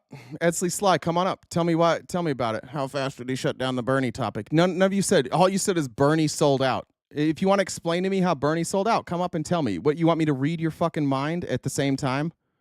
I said 3 words and you shut it down. Come tell me. Can one of you cowards show up and explain something? You guys want me to? There's 1,000 people that watch this today. There's been tens of thousands of comments. You want me to argue with each one of you individually in the comments? Reach down, grab your nuts, come on up, tell me about it. I'm cool changing my mind. My entire life has been me changing my mind. I left a cult. I left the Republican Party. I became a libertarian. I left the Libertarian Party. I refused to join the DNC. I was a massive fan of Tulsi Gabbard. I changed my opinion on Tulsi Gabbard. I was at one point I was a big fan of Marco Rubio. Like literally the only person I've never been sold on is Donald Trump, and it's because I've known who Donald Trump was my whole life. When I was I went to junior college because I'm very smart. And I had very good grades. But I went to a semester of junior college. And in my junior college class, I had to write a research paper. And my research paper was on Donald Trump. I knew who Donald Trump was when I was in junior college. I've always known he was a fraud. And then I watched what he did with the Romney campaign. He was obviously just a troll. So I just didn't like him. But I've been open to every single idea that's out there. I'm far more open-minded than most. And I'm cool being wrong. I just told you I was wrong about my decision to go link up before the election with the DNC. I went to a rally, and I was sold on that. Like, I learned my lesson. That's what's crazy. Like, where's your guys' open mind? If what I'm saying's wrong, come up and tell me why it's wrong. Why do you guys all hang out in the chat? I've told you 1,000 times how you can get up here. I think the problem is you're not confident in your ability to say why I'm wrong, which means that your feeling of me being wrong is just that. It's your feelings. You're uncomfortable with what's being said today. I'd imagine that if you're a registered Republican or a registered Democrat, I'd imagine that a lot of the things I said today made you uncomfortable. And that's kind of the idea. I hope that every day we're uncomfortable with some of the stuff that we're seeing. Jesus Christ. After that video from Mahmoud Khalil, just showing while he's in detention, he's thinking about others. I just want to draw the dichotomy here while I tell you how shitty a Democrat is. Here's John Fetterman with Netanyahu, and watch what they decide. Like, look at what they think is cool. Look at what they think is fun. Everything. How about giving him a beeper? It's like now this is a silver-plated beeper. The real beeper is like 1/10 the weight. It's nothing. Really? Yeah. It's a replica of the beepers that were given, right? The exploding beepers. that killed people. And here's Fetterman. Oh, I love this. But it changes history. You know, when that story broke, yeah, and I was like, oh, I love it, and now it's like, thank you for this. Yeah, no, all right, no, thank you. Thank you. Oh yeah. By the way, he sounds like a fucking idiot. When that story broke, I was like, cool. Yeah, thank you. This is cool. Cool? Cool. That's the difference. That's the difference between the two sides. Like, that's why we say that Zionists are evil, because you guys celebrate violence. Mahmoud Khalil is not celebrating violence. Not one of you can point to a time when Mahmoud Khalil was like, hey, I really love the violence committed by Hamas. None of you have an example of that. But Zionists and pro-Israeli, like, you guys fetishize violence. You love it. It's your favorite thing. What a fucking disgusting thing to do. I don't care who died and how. I'm never going to celebrate. Somebody hands me a weapon that was used to murder people. I don't like death. Even death that maybe was warranted, I'm not going to celebrate. It is weird. It is very weird to celebrate death. It is very weird to celebrate murder, even if you believe that was justified. Why celebrate it? You can justify it, fine. I would disagree with you, but celebrating it is weird. And that's the difference between Mahmoud Khalil and a fucking sellout like John Fetterman. A sick fuck like John Fetterman. That's what I hate about this. Like, all these Christians, we stand with Israel. We celebrate violence. You think Jesus would be like, oh, I love this pager? That's what he would do? The Jesus of the Bible, he meets up with Netanyahu, and Netanyahu's like, check this out. And Jesus would be like, yeah, that's dope. No. No, he'd be furious. He'd be absolutely furious about that. But not white Christian Americans. No, sir. No, sir. We love that shit. Blue Link said, do you think Trump is trying to end the USD as the world reserve currency to replace it with his own cryptocurrency as the U.S. standard. I don't know. No. If you have something, maybe you have some information I don't have, but no. I don't think Trump clearly doesn't understand what cryptocurrency is. He has no clue. He just knows that it's popular and that he makes a lot of money from it. But he still, you hear him speak on it. He has no clue how any of that shit works. So I would say no right now. Jamar says, I know you don't drink a ton, but how much to get you to take a shot on camera? I don't think you're allowed to do that. But I was surprised nobody mentioned this during my debate with Linz. If you saw what was in my cup, it certainly was not water. I had a very see-through, square, small cup during that debate. You can go back and rewatch it, and you can figure out. It was called Redwood. It's my favorite whiskey. Also, I read that one from Blue Links. Shit, running out of 30 minutes. For some reason, I thought we only had 10 minutes left. All right. Lars said, thank you for all your efforts and hard work in getting out facts and truth. Thank you very much.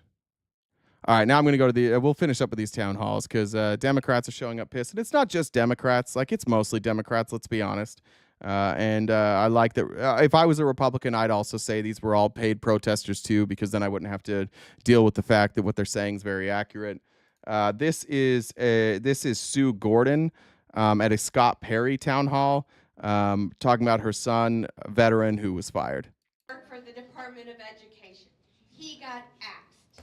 Sorry, that's only coming out of one ear for me. It might only come out of one ear for me. So if you can't hear this, you have headphones on, switch sides. It's only coming out of my right side. Opened up the computer, guess what? You're gone. Let me tell you what he did for the Department of Education. Thanks, Tanya. He reviewed contracts. He saved everybody in here thousands of tax dollars, and his evaluation was the top. Then I turn on the TV the next day, and there is Trump saying they were scum, no good people, what they got rid of. I am furious. Furious. Where is Scott Perry? Our federal workers, he has the most federal workers under him. Where is he?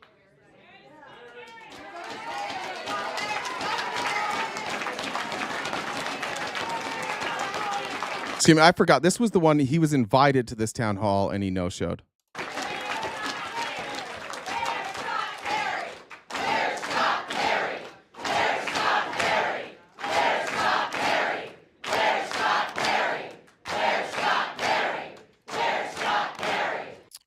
To the MAGA that's in the chat. You guys like this? You like that we're firing veterans all over the place? Is this exciting for you?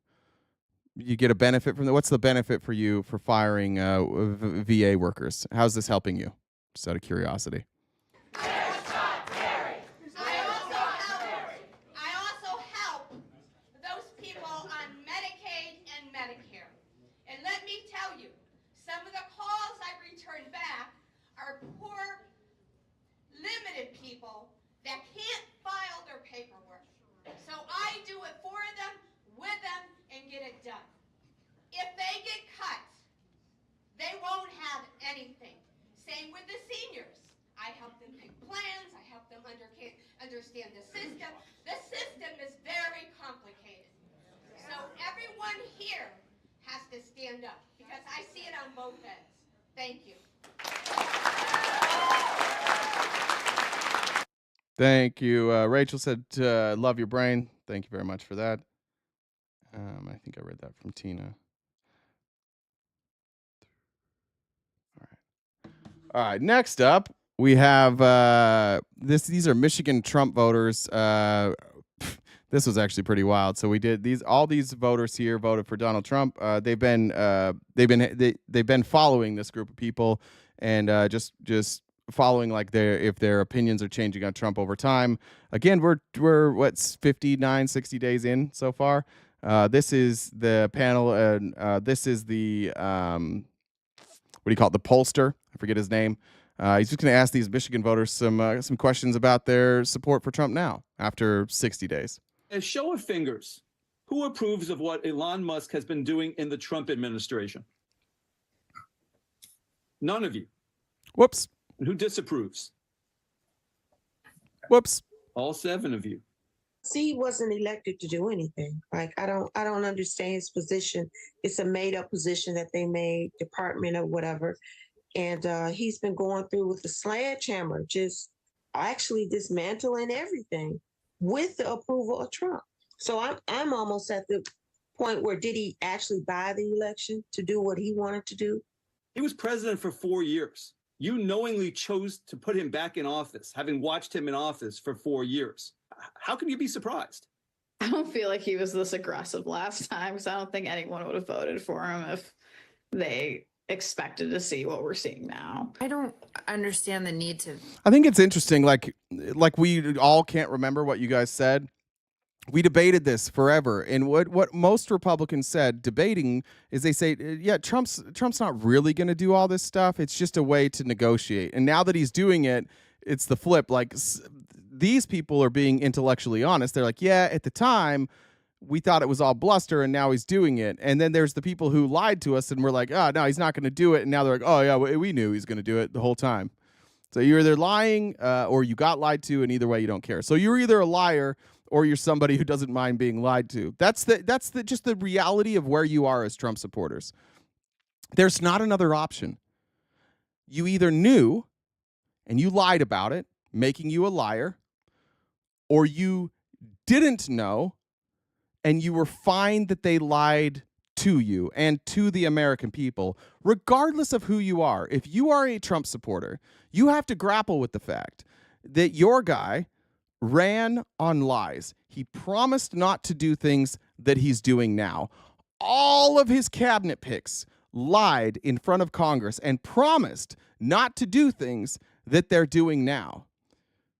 So you're either just liars yourself, or you're okay being lied to. And either way, I wouldn't want to be that person. I would be embarrassed to be the person who allowed myself to be lied to. I would also be embarrassed to be the person who lied. And if you can't admit that, I don't know what we do with you. Like, then yeah, you're in a cult. Yes, it's cognitive dissonance. If you can't admit that Donald Trump spent the entire time on the campaign trail lying about what he was going to do and not going to do, I don't know what to tell you. I mean, you'll never change. That's fine. But we don't need you. We're going to pick off people like this. Again, all of these were Trump voters. 7 out of 7 are saying they regret it. 7 out of 7. Regardless of any sample size, that's not good. Now, I would challenge you, go find me a group of Harris voters and find 7 out of 7 who say I was wrong about Trump and he's doing great. The only people that are saying Trump is doing great are the people that were in hook, line, and sinker, but you're bleeding people, and you're not gaining people. In every poll, by every metric, Donald Trump is bleeding support. And I think that the midterms are going to be a real fucking problem for you guys. Piss every other country off. Like Canada. Like we love Canada, don't we? Like my whole life, there's never been a problem with Canada. I thought he was going to change things with affordability and make things cheaper, but by putting these tariffs in and terrorizing the world, now things are just going to get more expensive. Everything I believed was going to happen, I think, is going to go the opposite. Best approval rating yet. There's 2 presidents in the history of our country who have lost as much approval in 2 months as Donald Trump has, and their names are Donald Trump and Donald Trump. His approval ratings dog shit. Direction. I feel like a lot of. You want me to find a video of Trump saying this? Yeah. His actions have just been disruptive and creating chaos. He didn't come out and be real with us and say, hey, I'm going to cut hundreds of thousands of jobs, and you could possibly, your bills are going to go up. Like, that wasn't campaigned on. You voted for Trump in 2024, but you've been very critical of him so far in our conversation. Someone watching this might say, why did you vote for the guy? Sure. I think what he campaigned with and compared to what he's doing is pretty opposite. Yeah, I didn't see this coming. I didn't think he was going to take these points of views that he's taking. I thought that his first 100 days, like he talked about, would be so much better than they are. It's a little frightening too. He's so erratic and getting to the point where I'm almost scared to watch the news. I mean, it's a little bit frightening. He's acting like a dictator. He's basically letting, what he says goes, and he's not getting approval from the people, Congress. He's not taking. Look at everybody stop what you're doing and watch Jason. If you're on YouTube, watch Jason Corbett melting down. Sorry, brother. You're telling me I'm spreading this. These are Trump voters, you dumbass. We're playing. I'm not even saying you're spreading lies. Donald Trump is great. Let's read these together. Let's read out loud Jason Corbett's meltdown. Stop spreading hate. Biased much? Misinformation. You're having a fucking meltdown, brother. Chill. These are just people who voted like you, sharing their opinion. I didn't control any of this. I didn't make them say this shit. They're saying this shit on their own. What do you want me to do about it? You want me to turn it off? Turn it off. They're not saying nice things about Trump. Turn it off. Guys I didn't do this. It's just them. They're saying I'm not saying shit. I'm just playing the video. The appropriate measures to put things in place. He thinks he's it. He's in charge. He's a king. He's a dictator. I'm not the only one saying this, guys. There's other psychos in the chat too. They also can't handle information that is not pro-Trump. Why aren't you sucking his dick? Yeah, sorry. Everything. Right now, we almost have to accept the fact that we're in a dictatorship, and there's nothing anybody can do to stop him. He has immunity from everything. So how are we to strip him from his powers? How can we put him in jail? Like, who's going to do it? Yeah, not Jason. Jason, put a pad down. You're going to wet yourself. Here's here's a great one. This is Harriet Hageman. If you remember Harriet Hageman from Wyoming, she's the one that she's the one that replaced Liz Cheney. So this is in Wyoming, where it's almost impossible to find a liberal in Wyoming. So maybe they're all liberals. I don't know. Jason, no one's saying gay shit like that. Calm down. No, you are. I'm reading your comments, you dumbass. I'm reading them word for word. What do you think? Nobody's saying what I'm saying that you're reading out loud. The meltdown continues. Here's Harriet Hageman, who gets booed mercilessly, and she doesn't know how to do. This is what you call cope. This is what you call cope. When you have constituents mad at you and you just start saying dumb shit like Trump derangement syndrome, you guys are obsessed. She's bad at this. Define a woman. Define a women. Jason wants us to define a women, guys. Can somebody help me define a women? Anybody help me with that? Learn to spell, Jason. Trump. Define. He did it twice. No, this time he said define a woman. Define a women. No, I meant define a woman. Keep going, Jason. Two more. You spelled woman wrong twice. Let's see if we can get on the third time. Come on, Jason. Everybody applaud for Jason. Come on, you got it this time, bud. You got it. One more time, Jason. One more time, bud. We got woman, wonin. One more. Here we go. Come on, Jason. You got this. One more time. Oh, I think we might lose Jason. We might lose Jason. Whoa. All right, here's Harriet Hageman being booed.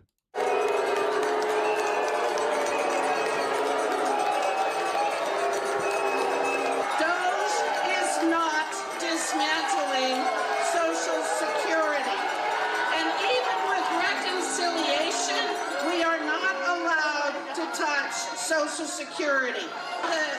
Unfortunately, she just voted for a bill that requires cuts to Social Security. So I don't know what the fuck she's talking about, because the Republicans are pushing through a bill that requires cuts to Social Security, 30%. So that's a fucking lie. We are not allowed to cut. Well, then why are you guys passing a bill that says you have to cut Social Security then? That I have specifically been doing. I am on the Judiciary Committee and the Natural Resources Committee. I worked for the U.S. Department of Agriculture, helping Wyoming family farmers deal with drought until I was fired. a month ago in the mass firings, and despite only having the highest marks in my performance review. In a state where so many farmers rely on government programs for drought and disaster relief, Trump's plans to cut these programs and the people who administer them, coupled with the tariffs, will decimate Wyoming farms and rural communities. What are you doing about that? All right, good question. I was fired. My job is to protect the farmers of this state. What are you going to do now that you've gotten rid of everybody who are supposed to protect these farmers? Good question. Fair question. Does everybody agree that's a fair question? Before we see her answer, does anybody think Republicans here, is that a fair question? I got fired. Here's the job I did. What are we going to do to replace the job that I was doing? Now who's going to look out for the farmers? Is that a good question? I think that's a good question. I think that's a very, very fair question. I disagree. Hold on. What did you disagree with? What's there to disagree with here? This wasn't a do you agree? Here we go. I worked for the U.S. Department of Agriculture, helping Wyoming family farmers deal with drought until I was fired a month ago in the mass firings. Okay, so does she disagree that she worked for the Department of Agriculture, helping family farmers deal with the drought? Because that happened, so I don't know how you could disagree with that. That's what she did. And despite only having the highest marks in my performance review. In a state where so many farmers rely on government programs for drought and disaster relief. Which is true. You can look it up. Basically, every farmer in every state relies on government programs for drought and disaster relief. And also subsidizing their crops. So does she disagree with that? Because that's just true. Trump's plans to cut these programs and the people who administer them, coupled with the tariffs, will decimate Wyoming farms and rural communities. What are you doing about that? Okay, so that's the part she could disagree with. That Trump's plans, coupled with the tariffs, will decimate rural communities. Then she said, what are you doing? So she's going to disagree that it's decimating it, and then she's going to tell us what she plans to do for it.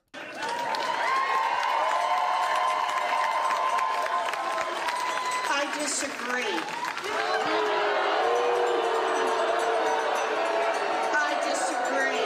I come from the ag community. I'm well aware of what kind of programs are out there. It's so bizarre to me how obsessed you are with federal government. But here's Why are you so obsessed with the job that you sent me to do? Why are you asking me these? Why are you even here? You guys are so obsessed with my job. Yeah, no shit. It's your job, and you represent them. They should be. Yeah. Why are you so obsessed with what I'm doing? Well, because it hurts us.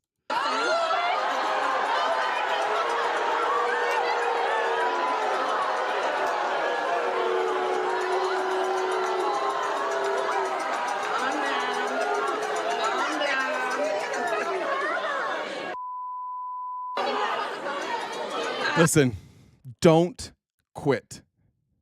Nobody should quit doing this. She can smile and laugh through it all she wants. Humans are humans. Nobody wants to be booed. Nobody wants to be heckled. Nobody wants their neighbors to hate them. Don't stop. This is cope. This smile on her face is bullshit. She's not enjoying this. She's not going to do another town hall. Every one of these people who have done a town hall, they put that smile on their face, and then they don't do them anymore. They don't enjoy this. This is just how people cope. all DOGE is doing is you guys are going to have a heart attack if you don't calm down. I'm sorry. Your hysteria is just really over the top. Tough night for Harriet Hageman. I don't know why. First of all, and by the way, that dress is horrific. Last thing, let's just end the day triggering the YouTube chat. If you're in the YouTube chat and you don't want to see a bunch of triggered babies, you may want to go somewhere else. But Janelle says, "Turn it off. I'm dying right now.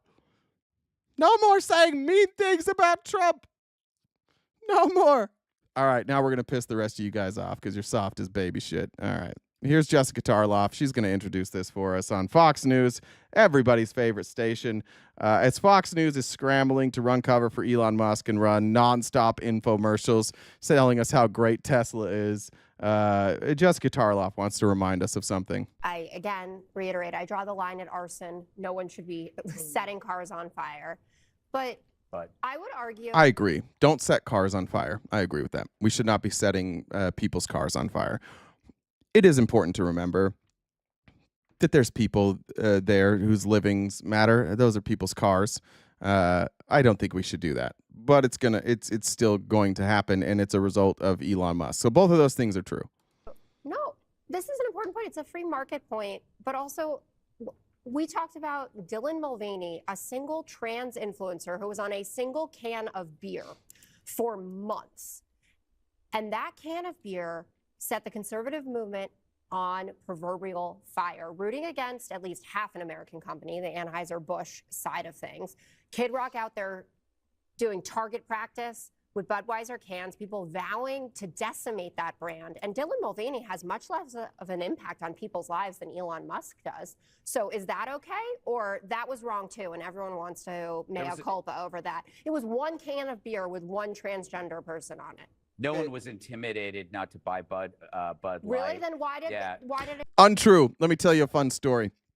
I for those who are new here, I like to golf. I get made fun of a lot because all of my golfing buddies are Republicans because I live in a deeply red community.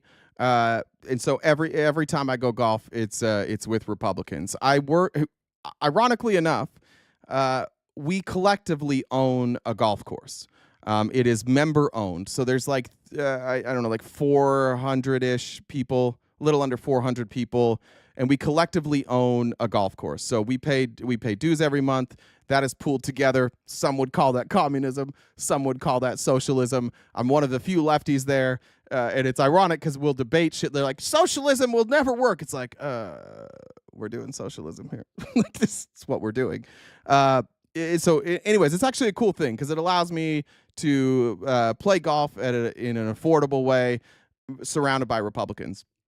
Every year we have, it's called a member guest. So because it's member owned, only members can play at the golf course. If you come to play at the golf course, you have to play with a member. Once a year, there's a 4-day tournament, and each member can invite a guest, and you play this tournament. It's a great time.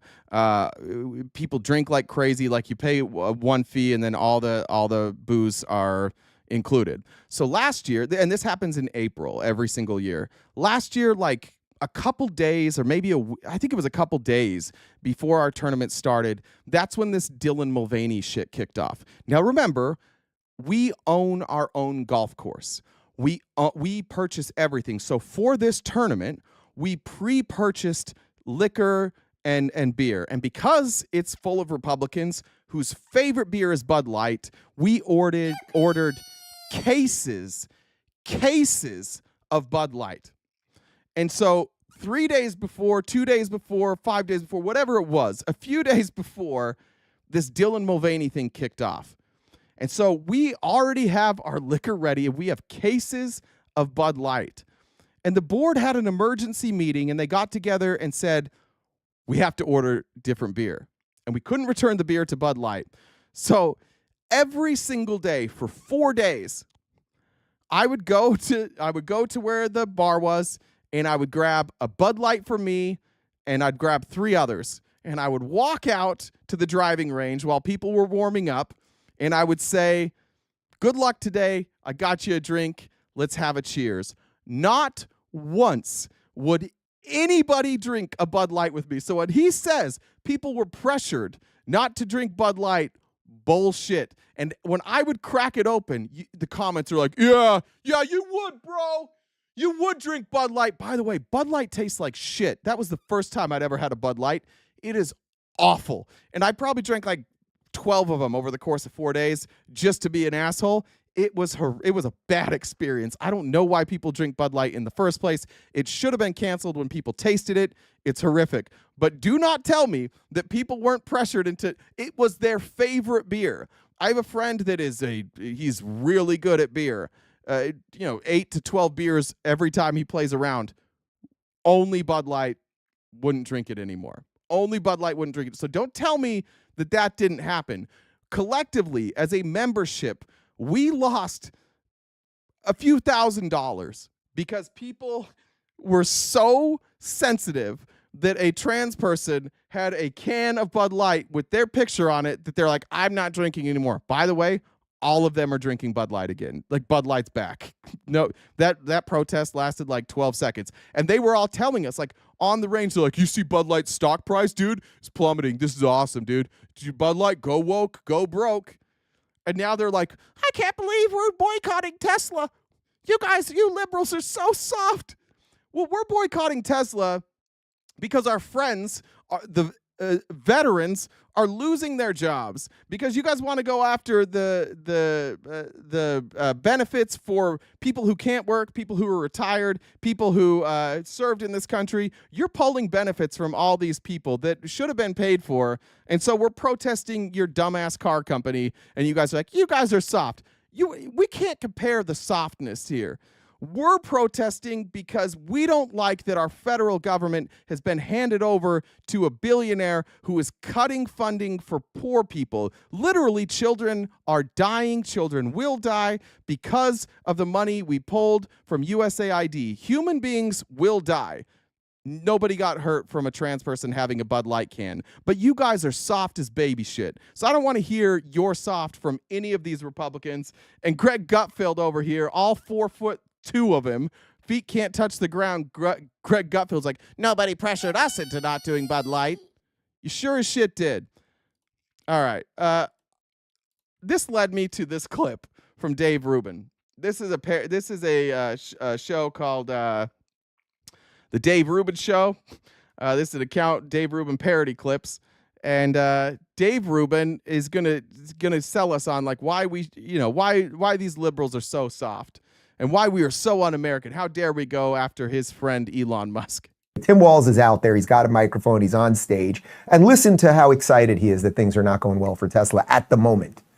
Saying on my phone, I don't know, some of you know this on the iPhone, they've got that little stock app. I added Tesla to it to give me a little boost during the day. 225 and dropping. So, and I understand if you're in the cult, that's not funny, but objectively, that's a pretty good joke if you're not in the cult. And if you own one, we're not blaming you. You can take dental floss and pull the Tesla thing off, and take out, just telling you. All right, choice language here. He doesn't own Tesla. He's about to get real fucking pissed right now at Tim Walz. Tim Walz triggers conservatives more than anything. They get so triggered with Tim Walz. Watch Dave Rubin here. I just got to do it. He's just a disgusting fucking pig. That's what he is. Can you pull up? We have a chart for Tesla stock. I think we have it. Yeah. Do we have it? Yeah. So this is Tesla stock, which is suddenly going down, right? But for years and years, it has been going up. Yeah. So congratulations. You can get a couple laughs. Thank you. Got your little show, whatever you're doing over there. Thanks. But do you know that there are people who own Tesla stock who are good people? And just because you got your henchmen out there blowing up their stations and keying cars and going after the showrooms, and now the stock is struggling a little bit, which is, by the way, has been the #1 selling car in America for a couple of years right now. And it's such a beautiful piece of machinery. I'm telling you, if you've never driven in a Tesla, just go to a showroom, take a Tesla. It is so absolutely exquisite and elegant. It's fine. They're fine. Jesus Christ. Check his pants. All right. Yeah, exactly. So this led me to, I'm like, all right, I know Dave Rubin enough that I know Dave Rubin during the Bud Light years was out there bragging about the stock price, talking about like, yay, let's protest Bud Light. So I went to Dave Rubin's page. It was like a Twitter page. And I was today years old when I found out that this thin-skinned little bitch has me blocked. And I'm a nobody. I got like 2,000 followers. I don't even know if I have 2,000 followers on Twitter. And this thin-skinned little bitch has me blocked. So I had to go through other means to try and find clips of Dave Rubin complaining about Bud Light because he has me blocked, which I can't fucking believe that somebody the size of me got under his skin. And so I had to go find other clips, but here's Dave Rubin in real time trying to figure out what's going on with Dana White, because remember, when this happened, the UFC's biggest sponsor was Bud Light. So Dana White, Mr. Freedom of Speech, Mr. Dana White was out running interference for Bud Light, being like, hey, guys, don't boycott Bud Light, please. They're way more American than you even know. Bud Light loves you, and Dave Rubin couldn't figure it out. Everyone knows there's a lot of craziness out there. And today I've got to call some balls and strikes kinda on my own side. And with some people that I know, with some people that I like. But as I always say on this show, all I can do is tell you what I think and let the chips fall where they may. That is literally all he can do, because he can't really explain anything, because he doesn't know how anything works, because Dave Rubin's a fucking idiot. Here's what happened to Dave Rubin, if any of you don't know. He worked for the Young Turks, and the Young Turks were kind of tired of him. And his, everybody realized this guy's just hollow. Like, he doesn't really have anything to say. He's a gay man. He used that a lot. He still uses that a lot. Although recently he's backed away from it because his audience got mad that he and his husband used IVF to have a child, and they're like, unnatural, and Adam and Eve, not Adam and Steve. But basically everybody realized at the Young Turks that Dave Rubin was just hollow, that he had no substance. And so his numbers were plummeting, and then he suddenly shifted to the right. Suddenly he was a right-winger, and suddenly he was working with Glenn Beck. That's who Dave Rubin is. Dave Rubin has no substance, which is why everywhere he goes, within a year or two, people figure out that he has nothing to say. His numbers are in the tank now. That's why he was literally taking money from Russia. He got caught taking millions of dollars from Russia to spread Russian propaganda. And here we are now with an audience that's absolutely plummeting. But yeah, there was Dave Rubin. Like, all I can say is my opinion. Yeah, that's all you can say. As a whole, I don't know Dana White personally. I'd be happy to sit down with him. I think there's something interesting going on in that whole UFC world. It's not totally my thing. He keeps saying that Bud Light is more in line with your values, but he never lays out what that means. How is Bud Light more in line with your values than these other companies? Look, there's something about 60. All right, so they employ 65,000 people, and you don't want those people to suffer. Of course you don't. Actually, when the Bud Light boycott happened, we played a video of a guy who was just like a local distributor in a store saying, hey, nobody's buying Bud Light anymore. My job is in trouble. Now, of course you have sympathy for those people for sure, but there's tons of other beer companies. Yeah, just go work for somebody else. Sorry, Tesla workers, just go work for Ford. Go work for General Motors. You see how different it is now? Yeah, I mean, we have sympathy, but go work for somebody else. And now it's like, you are un-American. What about the poor workers at Tesla? That if there's a boycott against Bud Light because people have had it with the woke garbage that they pushed in and literally had an executive saying, we don't really like the frat guys who are drinking our beer. We want to be a beer for other people. Well, then the people who would eventually lose their jobs through that boycott will get jobs at other beer companies. Also, just the idea that you shouldn't boycott a company because they have a lot of employees. And someone else will hire Elon. Don't worry about it. Elon he'll land on his feet. Certainly, Elon will get another CEO job with the bang-up job he's doing with his companies. Certainly, somebody else will hire him. The government has 2 million employees, right? Like, so something is not good inherently because it has a lot of employees. Again, the thing about veterans. So why'd you bring up the 70,000 employees from Tesla then? How come you use the number? It's like, that's all nice, but at the end of the day, this is really like, you got a bunch of money and you're singing a different tune. And that just kind of is. But in essence, what he's saying is Bud Light gave us a shit ton of money. They gave us an awful lot of money. And you don't say. Why are you guys Elon Musk fans? Elon Musk gave us a shit ton of money so we could win the election. So now we're defending him. Do you see how this works? Do you see how this works when you don't have any real fucking principles here? Does anybody see how that? Yeah. Look at these wokesters. They're all about money. Elon Musk, we must protect him because he helped us win an election. And here I am telling you to drink gallons of it and that they're in line with your values. I'm not going to explain that or how other beer companies aren't in line with your values, but they did give me an awful lot of... And here I am telling you to go out and buy a Tesla. I even jerked it earlier while I told you how good the interior was. The cum comes right off. It comes right off. Nothing. No vehicle has gets the come out of the seats faster than a Tesla. You can beat it while you're driving. It's self-driving. It's amazing. Everybody should buy a Tesla. In fact, can you imagine if during that Bud Light shit, can you imagine if Joe Biden went out on the lawn with like a Bud Light? Would have been hilarious, by the way. But can you imagine? He's like, all liberals should drink. All Democrats should drink Bud Light. Go out and buy yourself a case of Bud Light right now. You guys would have lost it. That's the problem with all of you. That's the problem with the entire MAGA movement. You stand for nothing. You believe in nothing. Donald Trump is doing the opposite of what you all said you believed in 4 years ago. We're going to more war. We're cutting benefits for veterans. We're causing more people to lose jobs. We're gonna have more people that are homeless. We're going to lower wages. We're going to bring in cheaper labor. We're going to cut taxes for billionaires. We're going to exacerbate this problem that we have where nobody has any money because of Donald Trump. You guys stand for nothing. You're cucks, all of you, including Dave Rubin, which is why every time you guys get upset about anything, it takes me about 12 seconds to go back and find the exact same people who are upset about something now taking the opposite position when it comes to Trump. You're predictable. There's always a video, always. And when there's always a video that counters everything you say, it means you stand for nothing. And I agree with you that there are Democrats that you could find videos of doing the exact same thing. I agree with you. And those people are also cucks. What I will say is I'm not a cuck, but some of you are. Jason, I hope you figured out what a wonin is.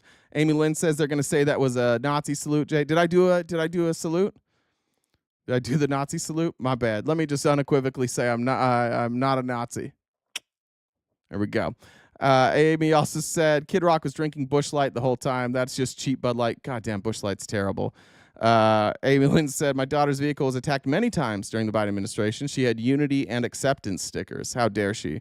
Brittany says, women, plural of woman. Jason now owes me for being his dictionary. He probably still doesn't get it. Amy also said, Jason, how about you define one? You guys are the ones always asking. Maybe you're the ones who don't know. Mel said, you yelling like that cracks me up. Appreciate you. I think I got all those. Let me check one more and then we'll get out of here. Nothing there. All right, that's good.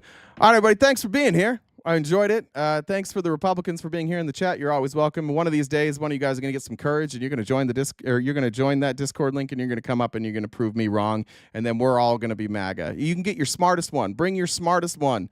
Have them come up here and explain some shit to me. Look, we'll all be MAGA. We'll all join you if you guys can just. All you have to do is make sense. That's the deal. If you can come up here and you can prove something wrong, we'll admit it, and we'll all be MAGA. Until then, come back every weekday, Monday through Friday, 9:30 a.m. to 1 Pacific Standard Time, right here on Twitch, on YouTube, on Facebook, on X, and sometimes on TikTok when we are not banned because I say too many potty words. If you are new today, welcome. It's good to have you. This is growing, so it's likely that many of you are seeing this for the first time. We hope you'll join us in the future. If you subscribe on YouTube and Twitch, that's free. Turn on your notifications. You'll always catch us when we're live. Occasionally on weekdays, in evenings, we'll hold debates, scheduled debates, which you can find right here. Wherever you're watching now, you can find it there also. And if you guys are here, you've been here for a while and you'd like to support the channel, we do offer paid subscriptions on both YouTube and Twitch, and that goes a really, really long way to help us out. We want to stay crowdfunded as much as we can. Like I said, I don't plan on taking any political money ever. We won't be a program that is funded by special interests. So anybody that feels like grassroots independent journalism is important, we would love to have your support. If you'd like to join our Discord, where the sources for the entire show, everything I showed today, every video, every article, we drop that in our Discord. We have a special section, so every single day, our incredible moderators, which was Kim today, put those links in the Discord. So anything that we have, you can go and you can share that with your friends. But I appreciate all you guys' support. I'll see you tomorrow. For anybody who's new, Friday is Friendly Friday, so we go from 9:30 to 1. But the last hour of the show is just we call it Friendly Friday. You can come up, you can ask questions, you can make comments, whatever you want. It's just our way to connect with the audience and make sure we show our appreciation to you. So we'll see you tomorrow morning for Friendly Friday. Take care of yourselves. Be safe out there. Even you Republicans, I wish you all the best. Good health and good loving. I love you. I love you all. Stay cute and cool, and have a great summer.